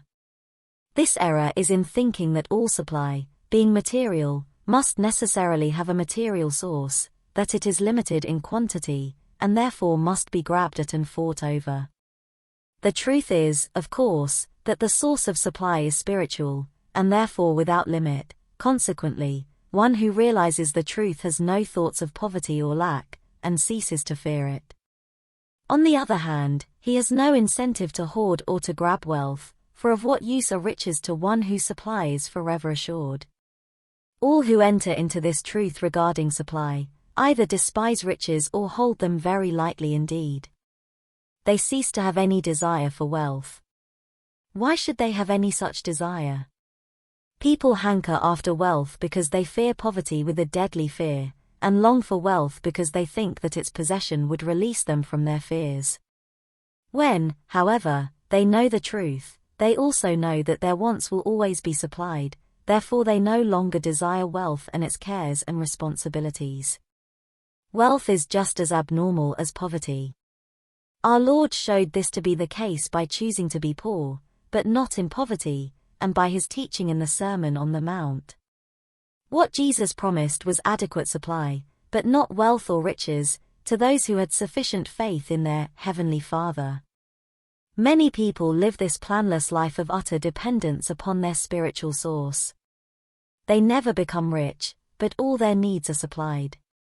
Something always arrives in time to meet their requirements. Such a life requires a very live and active faith, but its results are as certain as the rising of the sun. An understanding of the truth regarding supply is a necessary foundation for the faith without which the planless life is impossible. It is necessary to know the utter falseness and unreality of poverty and lack before we can trust in divine providence or the working of spiritual, at the same time, mental, law. It is necessary to know that the universe is spiritual, that God is spirit, in whom we live and move and have our being, and that because we are a part, very small, but yet a part, of the whole, all our wants, all through the ages, must be supplied. Supply, sufficient for all our needs, is the reality. Poverty and lack, the product of lack of faith, of fear, of ignorance, of weakness of character, have their origin in the human mind, and are the unreality, the negative which has no permanence or reality. When we have learnt the truth, it is necessary to live in the consciousness of it, and to think and act and praise God as though sufficiency were already ours. Not to spend money that we cannot afford to spend, nor to incur debt, but to live mentally in an atmosphere of abundant supply. We have to remember that the change in consciousness must take place first and become well established, before its effects can be seen to manifest in the outer life. The entering of this higher consciousness where we know and realize the truth, viz., that the source of all our supply is spirit, and that the divine source is limitless, is not easy, although it is less difficult to some than to others. It demands constant mental activity and watchfulness, it requires persistence and perseverance in right thinking, yet it is possible to those who are in earnest. By living in the consciousness of God's supply and exercising a lively faith, the life becomes affected, principally due to both conscious and unconscious change of action. Having dealt with the esoteric or inner side of the subject of supply, I will now treat it more from the outer or practical side, the latter being, of course, just as important as the former. The teaching of this chapter does not discourage industry and thrift, far from it. After the Lord Christ had fed the 5,000, all the leavings were carefully collected so that nothing should be wasted. This is in accord with universal law. There is a law of economy both in the natural and spiritual worlds. Nature appears, on the surface, to be very wasteful and prodigal, but, actually, she never wastes anything, if it can be avoided. Therefore, the action of the disciples was in accord with universal law. What a lesson for us! To be careful and saving is a mark of superiority both in mind and character. The wastefulness of the helpless poor is notorious. Those who are well-to-do are far more careful and conserving than the very poor. There are exceptions, it is true, but the rule is that a man who cannot save money has not it in him to command success in life. Inability to deny himself certain things shows a weakness of character and lack of purpose which makes success impossible. 2 men that I knew very well built fortunes upon P5, which they saved out of meager earnings. It is always the start that is difficult. If you cannot overcome the preliminary difficulties, you have not the steadfast purpose to hold your own in the battle of life. On the other hand, once the initial difficulties have been overcome, it is not difficult to get your bark into the currents of prosperity. When once you realize that there is unlimited abundance in which you can share, when once you learn to live in the consciousness of this abundance, at the same time living within your present income and doing your present work as well as it is possible for it to be done, you have set out on the path to affluence. One who realizes and really believes that there is abundance and plenty for him, puts into operation a powerful law which will surely bring opportunity to him, sooner or later. Many, however, ruin their hopes by not knowing that for a time they must live a kind of double life. They must be opulent in consciousness, but careful and thrifty in actual practice. The time will come when their means will largely increase, then, if they are wise, they will live on part of their income, instead of living up to it. This will give them a wide margin for charitable purposes, for the taking up of further opportunities and for extensions. Many businessmen have to let golden opportunities pass, simply because they have saved little or nothing, owing to lavish private expenditure, or they have to let other people in to share their schemes who, in addition to taking a large share of the profits, may prove a serious handicap and hindrance in other ways. While in its essence, the source of supply is spiritual, it comes to us through material channels, and, in order to have a share in it, it is necessary to earn it. We have to give something in exchange for what we draw from life in the way of supply. We must give in order to receive, and what we give must be something that the world wants or needs. The secret of supply is, then, to realize that there is unlimited abundance and to live in the consciousness of it, as completely as though no material channels existed, and, at the same time, to work as zealously and be as careful as though there were no such thing as spiritual supply. At the same time, we must give the world something that it wants, or otherwise serve in some useful capacity, exercising honesty, probity, and justice in all our affairs. It is folly to expect abundance to drop ready-made in our lap, it must be earned by intelligent and faithful service. Endnote 11. Being a retired businessman who started life with nothing, not even good health, I have looked at this subject from a businessman's point of view. The principle applies, however, to every walk in life, and each reader can adapt the teaching of this lesson to his or her particular needs. Endnote. 9. This may seem, at first sight, to be a sweeping statement, but two homely illustrations will prove its reasonableness. First, we will take the case of a man committed to prison for lawbreaking. His environment is obviously due to his wrong actions, the latter being the offspring of his thoughts, for all actions spring from thoughts. Next, let us take the case of a man who is the trusted head of an efficient business. Obviously, his position is the result of his actions, for he has climbed to it by hard work and faithful service, all due in the first place to constructive thinking and a right attitude of mind. 10. See also, The Fundamentals of True Success, by the same author and published by the Science of Thought Press, Chichester.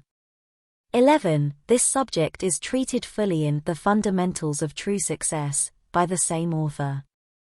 Published by the Science of Thought Press, Chichester.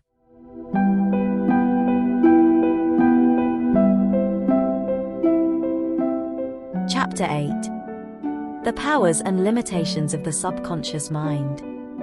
The subconscious mind is the mind of nature. It possesses extraordinary powers and intelligence, but no inspiration. It is instinctive, it is animal, it is natural, but there is nothing godlike about it. It is of the earth and the physical plane. It can be described as the inner forces of nature resident within our body. Having said this, we have said nearly all there is to be said about the subconscious, yet this is the mind of which some people have made a veritable god. The subconscious mind, if led aright, is a very good friend, reducing all repeated thoughts and actions into habit, which, in time, becomes settled and part of the very life itself. Thus, by conscious right thinking and conscious right action, a good habit is formed, which becomes, in course of time, practically automatic. This, of course, builds up the character, which, in turn, affects the life. It will be seen then, how important is the right use of this willing and faithful servant. It is no god, it has no inspiration, but it is a very useful servant, as we shall see. Most of our actions or movements are done or made subconsciously. The reason that practice makes perfect is that the subconscious mind learns to do the task, and, by so doing, takes it off our hands. How difficult it is to learn to drive a motor car. How carefully, at first, we have to double the clutch and obtain the right engine speed for a noiseless change, yet, after a time, the whole action is performed subconsciously. It is the same with pianoforte playing. Many players, some better than others, can play the most difficult classical music without consciously recalling it to mind. As soon as they try to remember, the whole piece leaves them, but as long as they leave the whole matter to the subconscious, which never forgets, they can keep on playing. I and my conscious mind are not doing much of the actual writing of this book. We think the thoughts and have something to do with the formation of the sentences, but the subconscious mind writes them down. If I had to think of each word and letter, my task would be hopeless, and I should become half dead with fatigue. The subconscious mind, however, is even more helpful, for it does the bulk of our thinking, and can be taught to do a great deal more. If we had to think everything out laboriously, according to the laws of logic, life would be unbearable. Instead of this, our subconscious mind does the bulk or our thinking, and, if we give it a chance, will do it in an extremely accurate manner, strictly according to the laws of logic and without the slightest fatigue. The more that we train the subconscious to do our ordinary thinking for us, the less we suffer from fatigue. Fatigue is unknown to the subconscious mind, therefore we can never tire it or overwork it. The subconscious mind can be made to do more and more work for us if we will delegate definite work for it to deal with. One who has learnt thought control, who can take up a matter, consider it in all its bearings, and then dismiss the subject from his conscious thought, is able to increase his efficiency 100%, and reduce his mental fatigue almost to vanishing point. Instead of laboriously working out his problems and worrying and scheming over them, he simply dismisses them to his subconscious mind to be dealt with by a master mind which works unceasingly, with great rapidity, extreme accuracy, and entirely without effort. It is necessary, however, to give the subconscious every available information, for it possesses no inspiration or superhuman wisdom, but works out logically, according to the facts supplied to it. This great, natural, untiring mind downstairs, as it has been called, is also capable of doing even more useful work still. A writer or speaker, or preacher can collect notes and ideas for his article, book, speech, or sermon, and pass them down to his subconscious mind with orders that they be arranged in suitable order, division, subdivision, and so on. When he comes either to write or prepare the notes of his speech or sermon, he will find all the work done for him, and all that he has to do is to write it down, entirely without effort or fatigue. Again, a businessman who has learnt to make use of his subconscious mind in this way, need not juggle or worry or fatigue himself by planning and scheming for the future. All that he need do is to submit the facts to the greater mind downstairs, and all the planning will be done for him, entirely without effort, and far more efficiently than he would have done it through laborious conscious thinking. The following, which has just been brought to my notice, is a striking confirmation of the teaching of this chapter. In a recent issue of Collier's magazine, an interview with Henry Ford appeared. He spoke of the way with which big business men deal with problems, and pointed out that they did not spend a lot of time pondering and puzzling over plans or ideas. He said, "An idea comes to us, we think of it for a little while, and then we put it in the pot to boil. We let it simmer for a time, and then take it out." What Henry Ford means, of course, is precisely what we have been saying, viz., that the idea or problem is dismissed to the subconscious mind, which works it out, and presents it to the conscious mind for judgment. Yet again, an inventor or one who is constructing something mechanical, can make use of the subconscious mind in precisely the same way. Let him sum up the whole problem, arrange all his facts and available information, and pass them all to his subconscious mind, when, if a successful result is within the range of possibility, an answer or idea will be forthcoming. All this being done, mark you, without any effort whatever. All this may seem, especially to some readers, rather wonderful and far-fetched, yet there is nothing occult or mysterious about it. I am perfectly sure that there is no great writer, politician, or businessman who does not make use of his subconscious mind in this way. He probably does so unconsciously, but his procedure is the same. Some employ the whole of their mind naturally. These become men of achievement, who occupy responsible positions, and who bear immense burdens without strain, worry or care. Responsibility sits lightly upon them, and they are serene and untroubled when in positions, and when confronted by tasks and difficulties, such as would drive an ordinary individual out of his mind. Such men develop their powers of attention and concentration. Anyone who is in earnest can do this, to a very high degree. They are at great pains to get to the root of a problem, and obtain all the available data possible, but, after that, it is their subconscious mind that does all the work, and which arrives at a decision. While it comes natural to a few to use their subconscious mind in the correct way, the majority of people find themselves unable to do so. Such, however, can acquire the art by training. First, it is necessary to learn thought control, so as to be able to take up a problem or dismiss it entirely from the mind at will. When a problem is passed on to the subconscious to be worked out, the subject must be dismissed entirely from the conscious mind. The problem must not be worried over, nor the thoughts allowed to dwell upon it, it must be left entirely to the subconscious. Second, every possible detail and information connected with the problem must be grasped by the conscious mind, and the whole matter, pro and con, visualized before being passed to the subconscious. It will be seen, then, that thought control of a high order is necessary, also powers of attention and concentration. These can all be developed by anyone who is really in earnest. A good way of starting the use of the subconscious mind is to hold the problem in the mind just as one is going to sleep. There must not, upon any account, be any attempt made to solve the problem or to worry over it. Instead, the main facts of the case, on both sides, must be marshaled, and the case presented to the subconscious mind in much the same way as you would place it before your lawyer.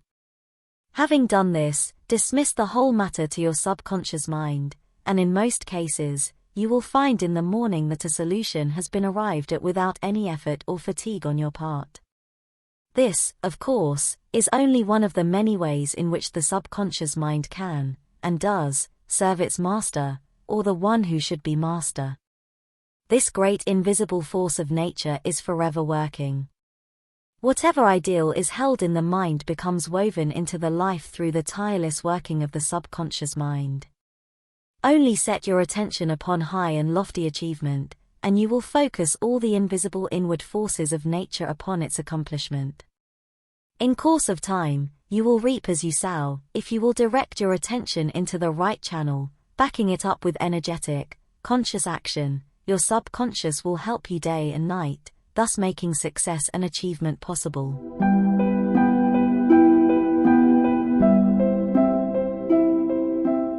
Chapter 9. The use of the spiritual or superconscious mind. We have already seen that the subconscious mind, wonderful though it be, is instinctive merely, lacking inspiration and what we call originality. All inspiration comes from the universal mind, via the superconscious. All poets and inspired writers get their inspiration in this way.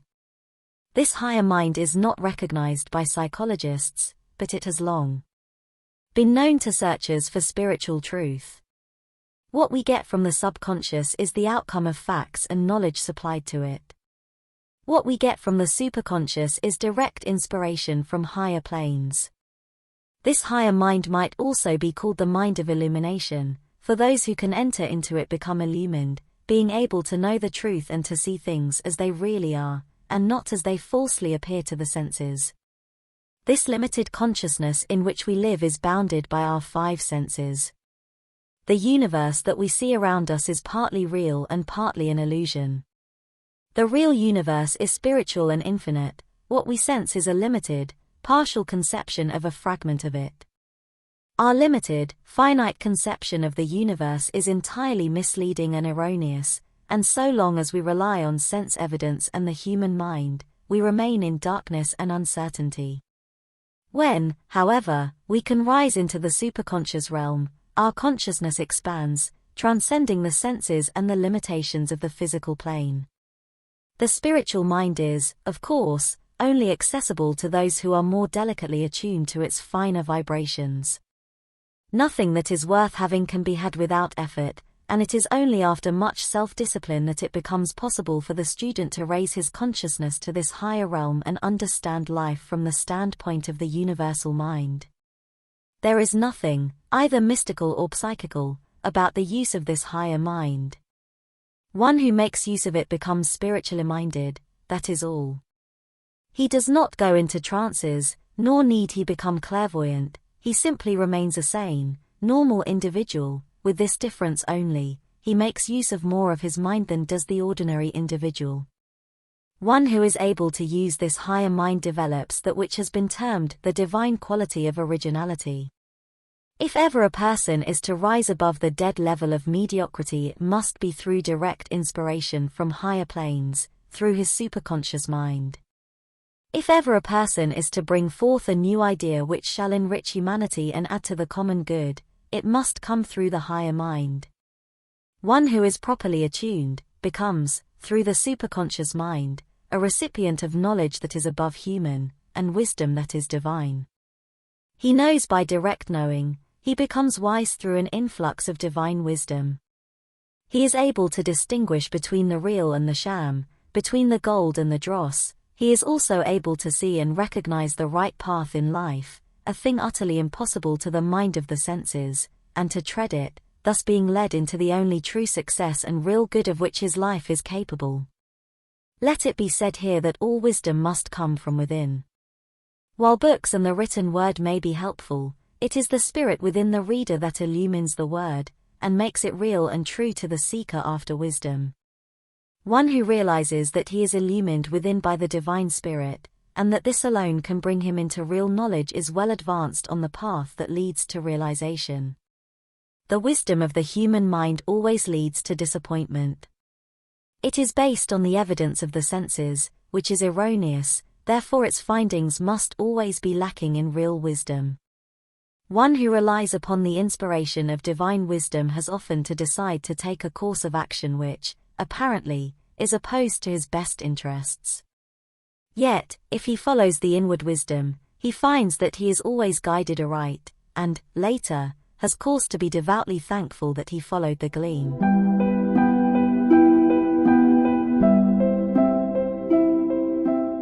Chapter 10. Character Building and the Overcoming of Habit. Character building is the greatest object in life.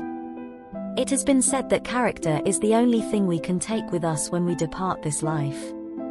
This is perfectly true, therefore the object of all religion, not religiousness, mental training and development should be the building of character. A religion that does not build up character is worthless. Those who think that they can flop through life, avoid, as far as possible, its discipline, make no effort to improve their character, and through believing in a certain creed can miraculously become perfect, simply by dying, are deceiving themselves.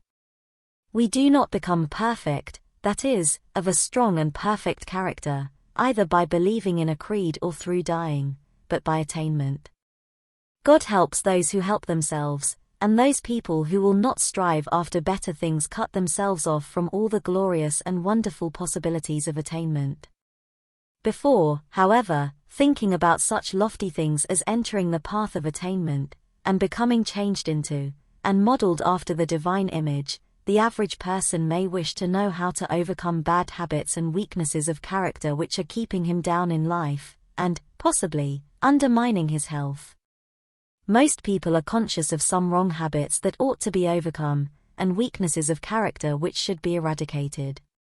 Possibly they have fought against their habits or weaknesses for years, prayed until they are tired of praying, made innumerable attempts at turning over a new leaf, yet all in vain, for they are as firmly in the toils as ever.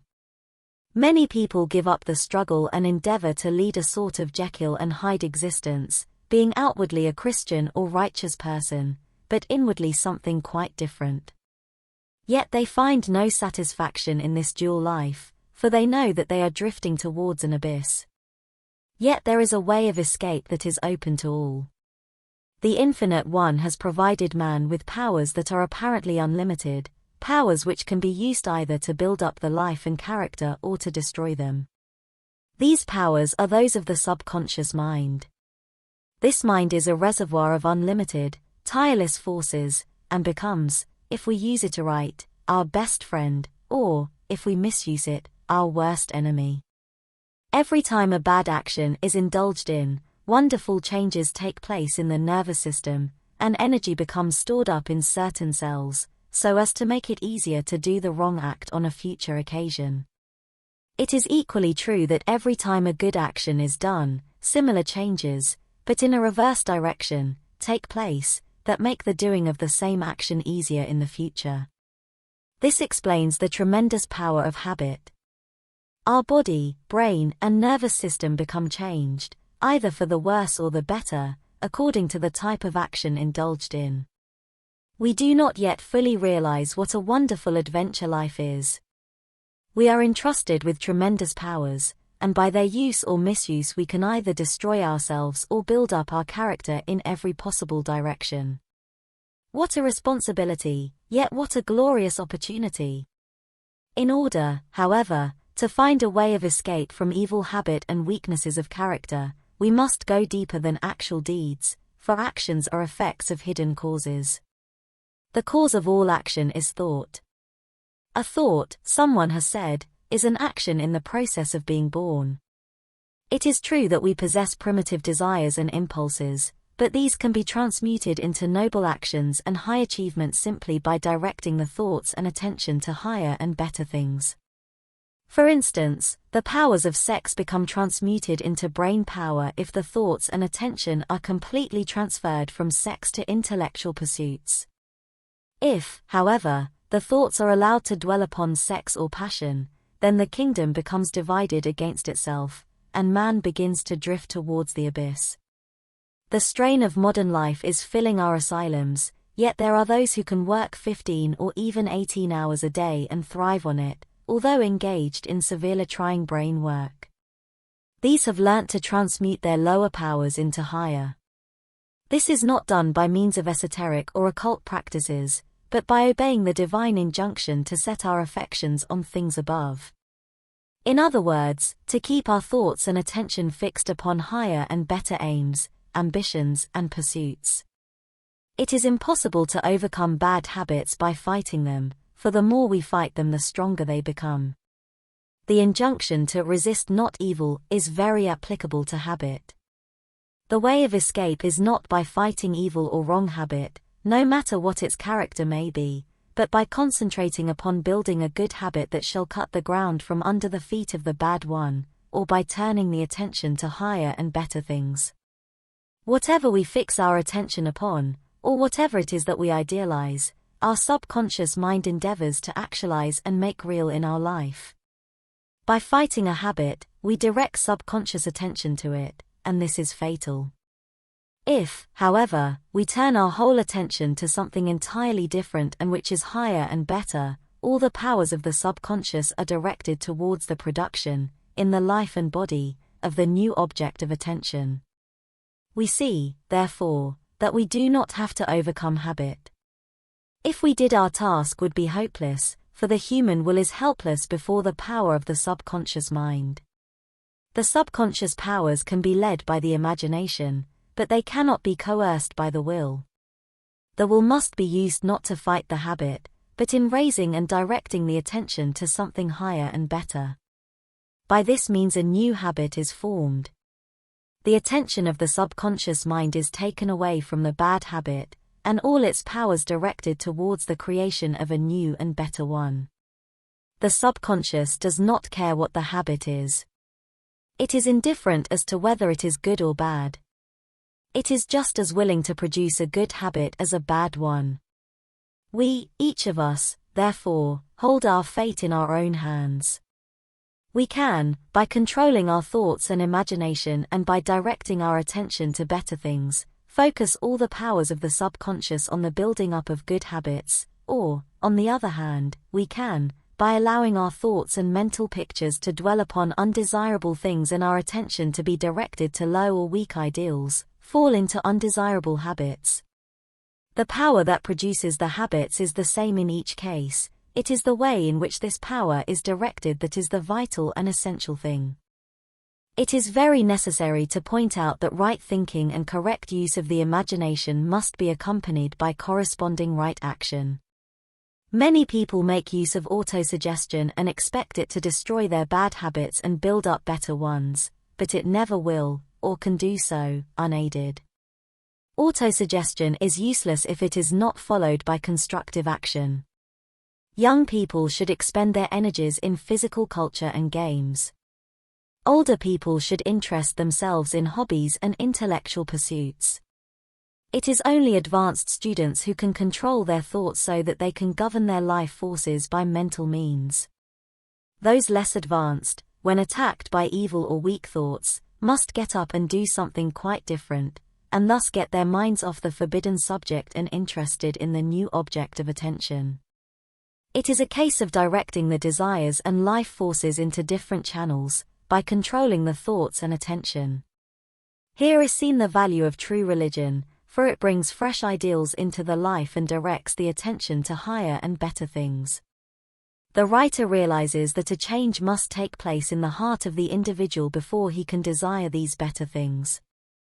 When, however, this change has taken place, the battle has only just begun, for each one has to work out his own salvation. At first, then, most people will find it necessary to do something in order to attract their attention and guide their thoughts to something quite different from the forbidden subject. Later on, however, when they become more advanced in the science of right thinking, they will be able to direct their thoughts into any desired direction. This necessitates constant vigilance. Each thought has to be carefully scrutinized before being allowed to pass the threshold of the mind. By reversing every negative or unworthy or ignoble thought into its opposite, a change is wrought in the brain and nervous system. The cells formerly used for wrong thinking and for the production of wrong action go out of use as new cells are brought into use for the production of right action. This stage leads to one higher still, when it becomes a settled habit to reverse bad thoughts into good ones and perform right actions instead of bad or weak ones.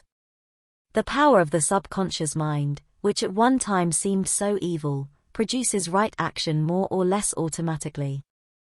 When once the habit of cleaning the teeth is established, there is experienced an uncomfortable feeling until they have been attended to.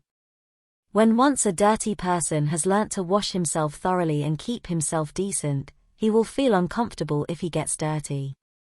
The same rule applies in the more important things and habits of life.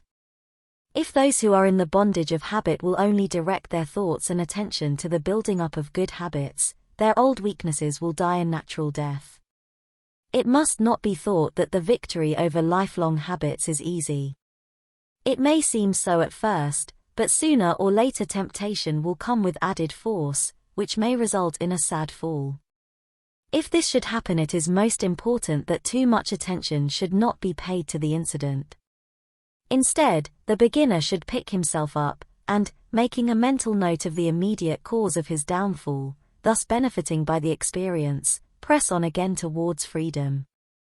It is most helpful to realize that not only is the subconscious mind willing to be guided aright, if we will only persevere long enough, until persevering itself becomes a habit, but that we also have behind us all the spiritual powers of God. The Infinite One sees to it that the odds are not overwhelmingly against us. Our difficulties are not insuperable, although they may appear to be so. We can always win through if we faint not. Heaven looks on with sympathetic interest and rejoices with the struggler when he succeeds, and mourns with him when he fails. The struggle is a stiff one, for it is only by this that the seeker after God can become strong in character, but the victory can always be won. When the situation appears hopeless, let the struggling one remember that there is a way of escape somewhere, and that God, who is his freedom and deliverer, will reveal it to him if he faints not. If all who seek deliverance will realize that the power of the infinite is on their side, and that they are bound to become victors if they will only keep on, they must succeed. And what a joy is theirs! There is no happiness quite like that which comes to one who has fought the good fight and overcome habit and weaknesses of character. May every reader experience this supreme joy of overcoming.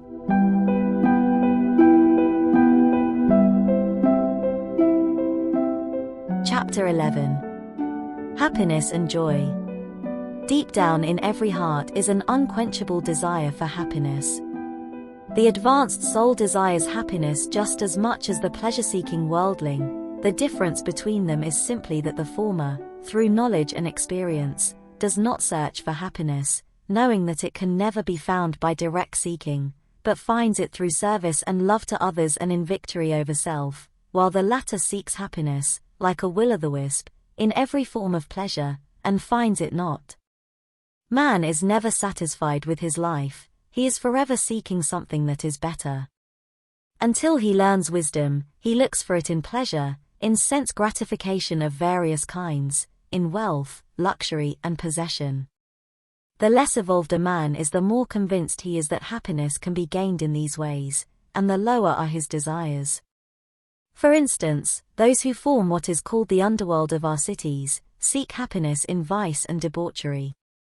Those who are more evolved seek pleasure in more refined things, hoping to find happiness in intellectual pursuits, friendships, and in pure human loves. These more evolved types get much more pleasure through the senses than do those who are more elemental, but they are capable also of greater and more acute suffering. They can derive great pleasure from a picture gallery, whereas a savage would see nothing interesting at all. They can also suffer from things which a savage would not be capable of feeling. Yet, in spite of this developed refinement and ability to derive pleasure from art, science, literature, etc., happiness is still as far off as ever. All attempts at finding happiness lead finally to emptiness. There is no satisfaction, either in wealth and all that it can command, getting on in life, or in fame and power. They allure at first and promise happiness, but they fail us, and finally are seen to be but vanity and vexation of spirit. This desire for happiness is good, for it leads us through innumerable experiences so that the soul can realize, by practical experience, the emptiness of all self-seeking, and thus learn wisdom. After running the whole gamut of experience, the soul learns at last that happiness is not something that can be found by seeking it, but is an inward mental state. Although work, well done, brings a quiet sense of satisfaction, and success in one's career may also be a source of gratification for a short time, yet even these cannot satisfy the deep longing of the soul. Happiness, however, is to be found in service. Not if we seek happiness in service, and serve in order to be happy, but if we serve others for the sake of serving, we find the only happiness that will endure and satisfy. One has only to observe the lives of those who are always selfishly seeking and grabbing, who are hard in their dealings, and always looking after number one, in order to see how impossible it is for self-seekers to be happy. It does not matter whether they acquire riches or remain poor, they are equally unhappy. In contrast to this, you have only to go out of your way to do a kind and perfectly disinterested action and experience the glow of sheer happiness that it brings, in order to realize that you are dealing with a law of life that is as sure and unalterable as the law of gravitation. There must be a purpose in life, and this must have for its object the betterment of the lives of others, either few or many. The law of service must be obeyed, otherwise there can be no happiness. This may fill some readers with dismay, for they may be employed in an occupation that apparently does no good to anybody. They may feel that if they were engaged in some noble enterprise for the uplift of humanity, then they could truly serve, but in their present occupation this is impossible. To think thus is very natural, yet the truth is we can all obey the law of service, and can begin now, in our present occupation, no matter what it may be. We have only to do our daily work, not as a task which must be got through, in order to bring us a living, or because it is expected of us that we should work, but as an offering of love to life and the world, in order to come into harmony with the great law of service. Our ideas of values with regard to occupations are altogether erroneous, from the inner wisdom point of view. The scrubbing of a doorstep, if faithfully done in a true spirit of service, is of as much value and real importance as the writing of a deathless poem, or dying for one's country. We can never truthfully say that one act of service is of greater value, or is more important than another. All that the higher law looks at is the motive. Therefore, if your motive is right, you can be engaged in the humblest and, apparently, most useless occupation, and yet be happy because you satisfy the law of service. Another road to happiness is the conquest of the lower nature, the overcoming of weaknesses, the climbing to higher and better things. There is intense happiness in realizing daily that old habits are being overthrown, weak points in the character built up, and an ever-increasing state of liberty and freedom entered into. Thank God, we do not have to remain as we once were, but can progress upwards, indefinitely, for there is no limit to our upward climb. But there is a state that is far higher than happiness, and this is joy. Happiness comes through service and overcoming, but joy comes only to one who realizes his oneness with his divine source. The reality is ineffable joy. Behind this world of shadows is the real, spiritual world of splendor and delight. When the soul, after its immense journey through matter, time and space, at last finds its way back to its divine source, it becomes aware of this intense joy, too great to be described in words. It not only realizes that the reality is joy, and the universe filled, not with groans or sighing, but with the sweet, quiet laughter of freed souls. It also is filled itself with this ineffable joy. What has all this got to do with practical, everyday life, it may be asked? Everything, for the one who possesses this quiet joy can never be defeated in life's battles. He has something within him that can never be quenched and which will lead him from victory to victory.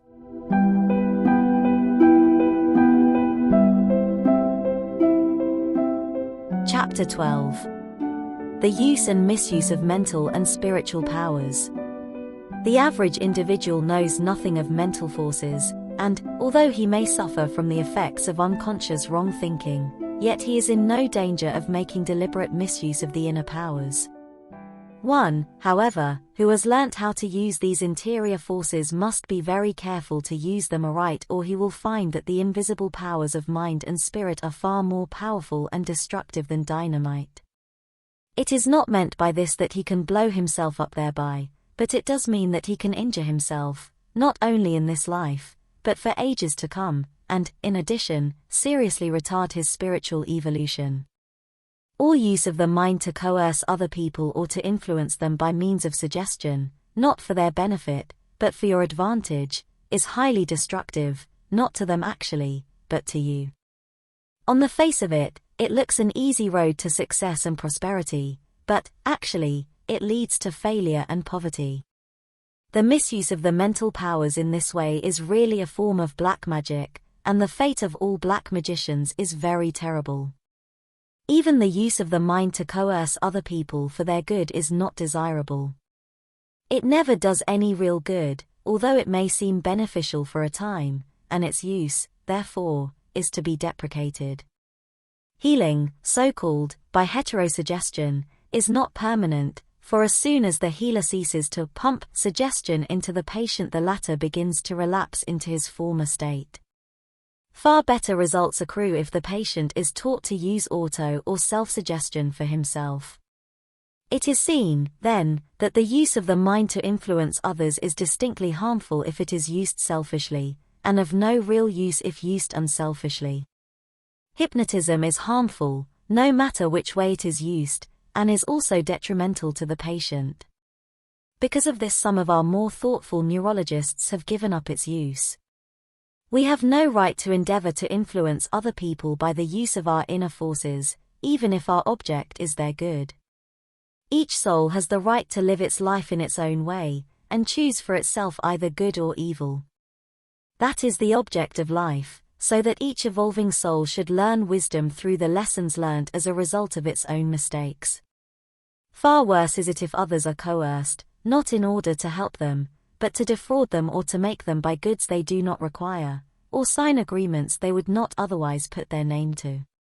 One who misuses his mental and spiritual powers literally smashes his life up. He works against the laws of life and the universe, and encompasses his own ruin. There is, however, a far more subtle way of misusing the mental and spiritual forces than by coercion, mind domination, and heterosuggestion. This method is equally destructive, and if persisted in builds up a painful future. With this method, other people are not influenced or dominated, but the finer forces of nature are coerced by the human will. Mental demands are made on the invisible substance from which, we are told, all things are made, and wealth is compelled to appear. In addition to this, sickness, so it is claimed, is banished, and the invisible forces of life are compelled to operate in such a way as to make life's pathway a bed of roses, without thorns, so that life becomes shorn of all its discipline and experience. Its devotees enter the silence, and there visualize exactly what they think they want, and compel it to appear, in material form, by the strength of their desire or through the exercise of their will. Some followers of this cult may be able to make an apparent success of it, but I have never yet met any. If they do, however, they will live to regret it, for they are merely practitioners of black magic. Their efforts are of the same nature as sorcery. All such methods build up a heavy debt of future suffering, and seriously hinder the soul in its evolutionary journey. Entering the silence is a good thing. It is really entering the inner silence of the soul, the inner sanctuary where the divine spirit abides in fullness. To misuse this inward power for selfish and material ends, and for forcing our human will upon life, so as to make it conform to what we think it ought to be, is a crime of the first magnitude, which can result only in ultimate failure and disaster.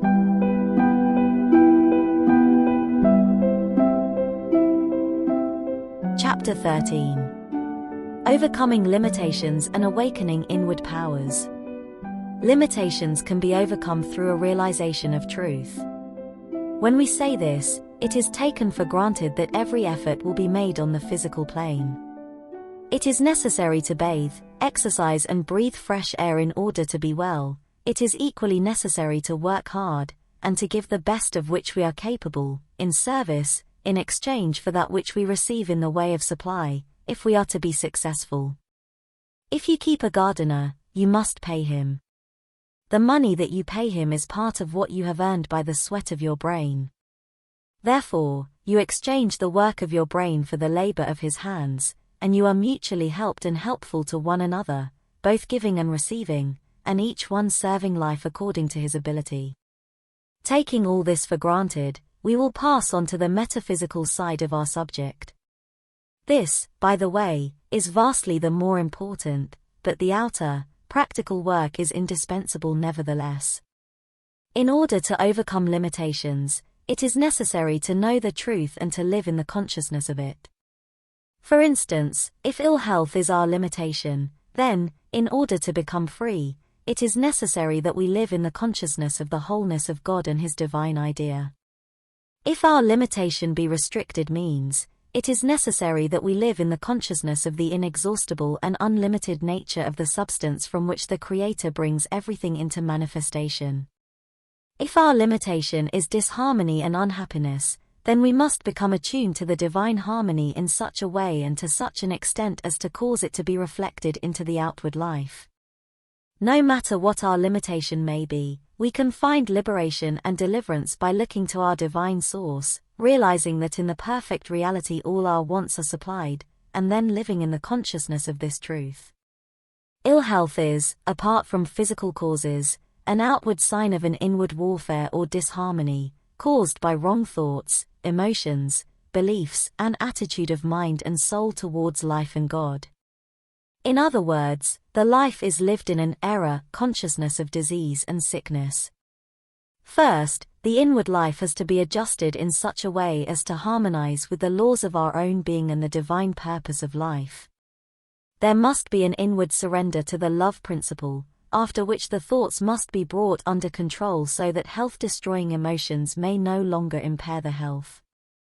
Further, the whole consciousness must, as often as possible, be raised to a realization of the perfect wholeness which is the reality. If this course is persevered with, a consciousness of health and wholeness becomes a permanent mental state, with the result that health becomes manifested in the life. The outward life is always a reflection or external manifestation of what we are within, or our state of consciousness. Therefore, everything depends upon which kind of consciousness it is in which we live. One who lives in the mental atmosphere of divine wholeness, health, and harmony, unconsciously directs all the inner forces of nature into health channels. On the other hand, one who lives in a mental atmosphere of ill health, as sick and unhealthy people very often do, unconsciously directs all his subconscious activities in such a way as to produce sickness and disease. Again, with regard to lack of means, this state also can be overcome, spiritually, only by living in a higher consciousness of abundance and sufficiency. This affects, unconsciously, every action in such a way as to bring about a better state of affairs. On the other hand, one who lives in a mental atmosphere of limitation and lack, unconsciously directs all his actions towards the production, in his life, of penury and restricted means. The same rule applies, no matter what the limitations of one's life may be. Freedom can be gained only by realizing the truth about life and being. When we realize the truth, live in the consciousness of it, and become obedient to the laws of life and being, the life becomes increasingly free. This does not mean that if we are plain of feature, and of a stumpy figure, that we shall become beautiful and graceful, but it does mean that these so-called drawbacks will no longer fetter us, and that others will see in us something far better than mere regularity of feature and beauty of form. When the soul is alive and the life filled with love, the homeliest face becomes attractive. Neither does it mean that we shall not suffer bereavements and sorrows, difficulties and adversities, but it does mean that we shall cease intensifying these things and creating further troubles by taking life's discipline in the wrong spirit. It also means that we shall be able to overcome all life's difficulties and trials, become a conqueror in the strife, and, in so doing, build up character. Thus, the storms of life, instead of destroying us, can succeed only in making us stronger. Thus, our fate depends not on the storms of life, but upon how we meet them.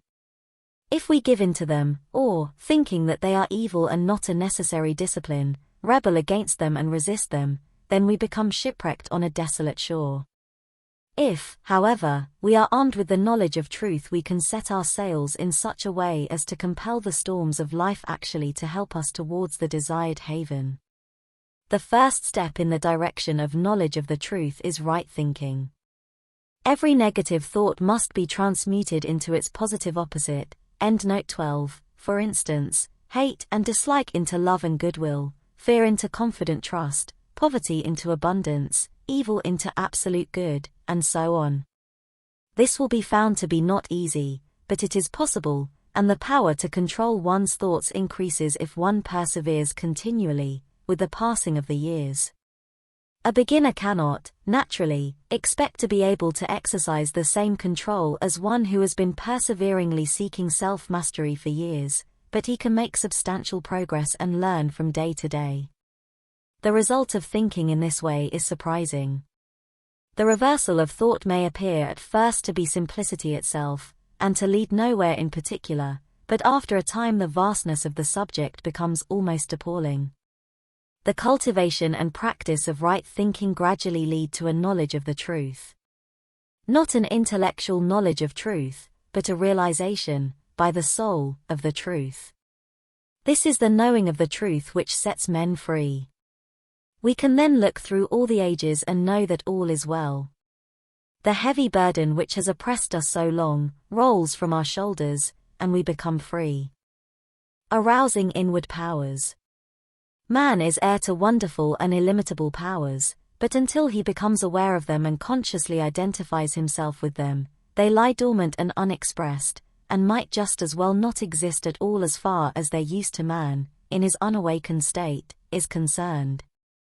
When, however, man becomes awakened to the great truth that he is a spiritual being, when he learns that the little petty self and finite personality are not his real self at all, but merely a mask to the real man, when he realizes that the spiritual ego, a true divine spark of, or branch or twig of the eternal logos, endnote 13, is his real self, when he understands that his body is not himself, that his mind is not himself, that even his soul is not himself, being but vehicles through which he seeks expression, but that he is spirit, deathless, diseaseless, eternal, forming an integral part of the one spirit and being identical with it, he enters a new life of almost boundless power.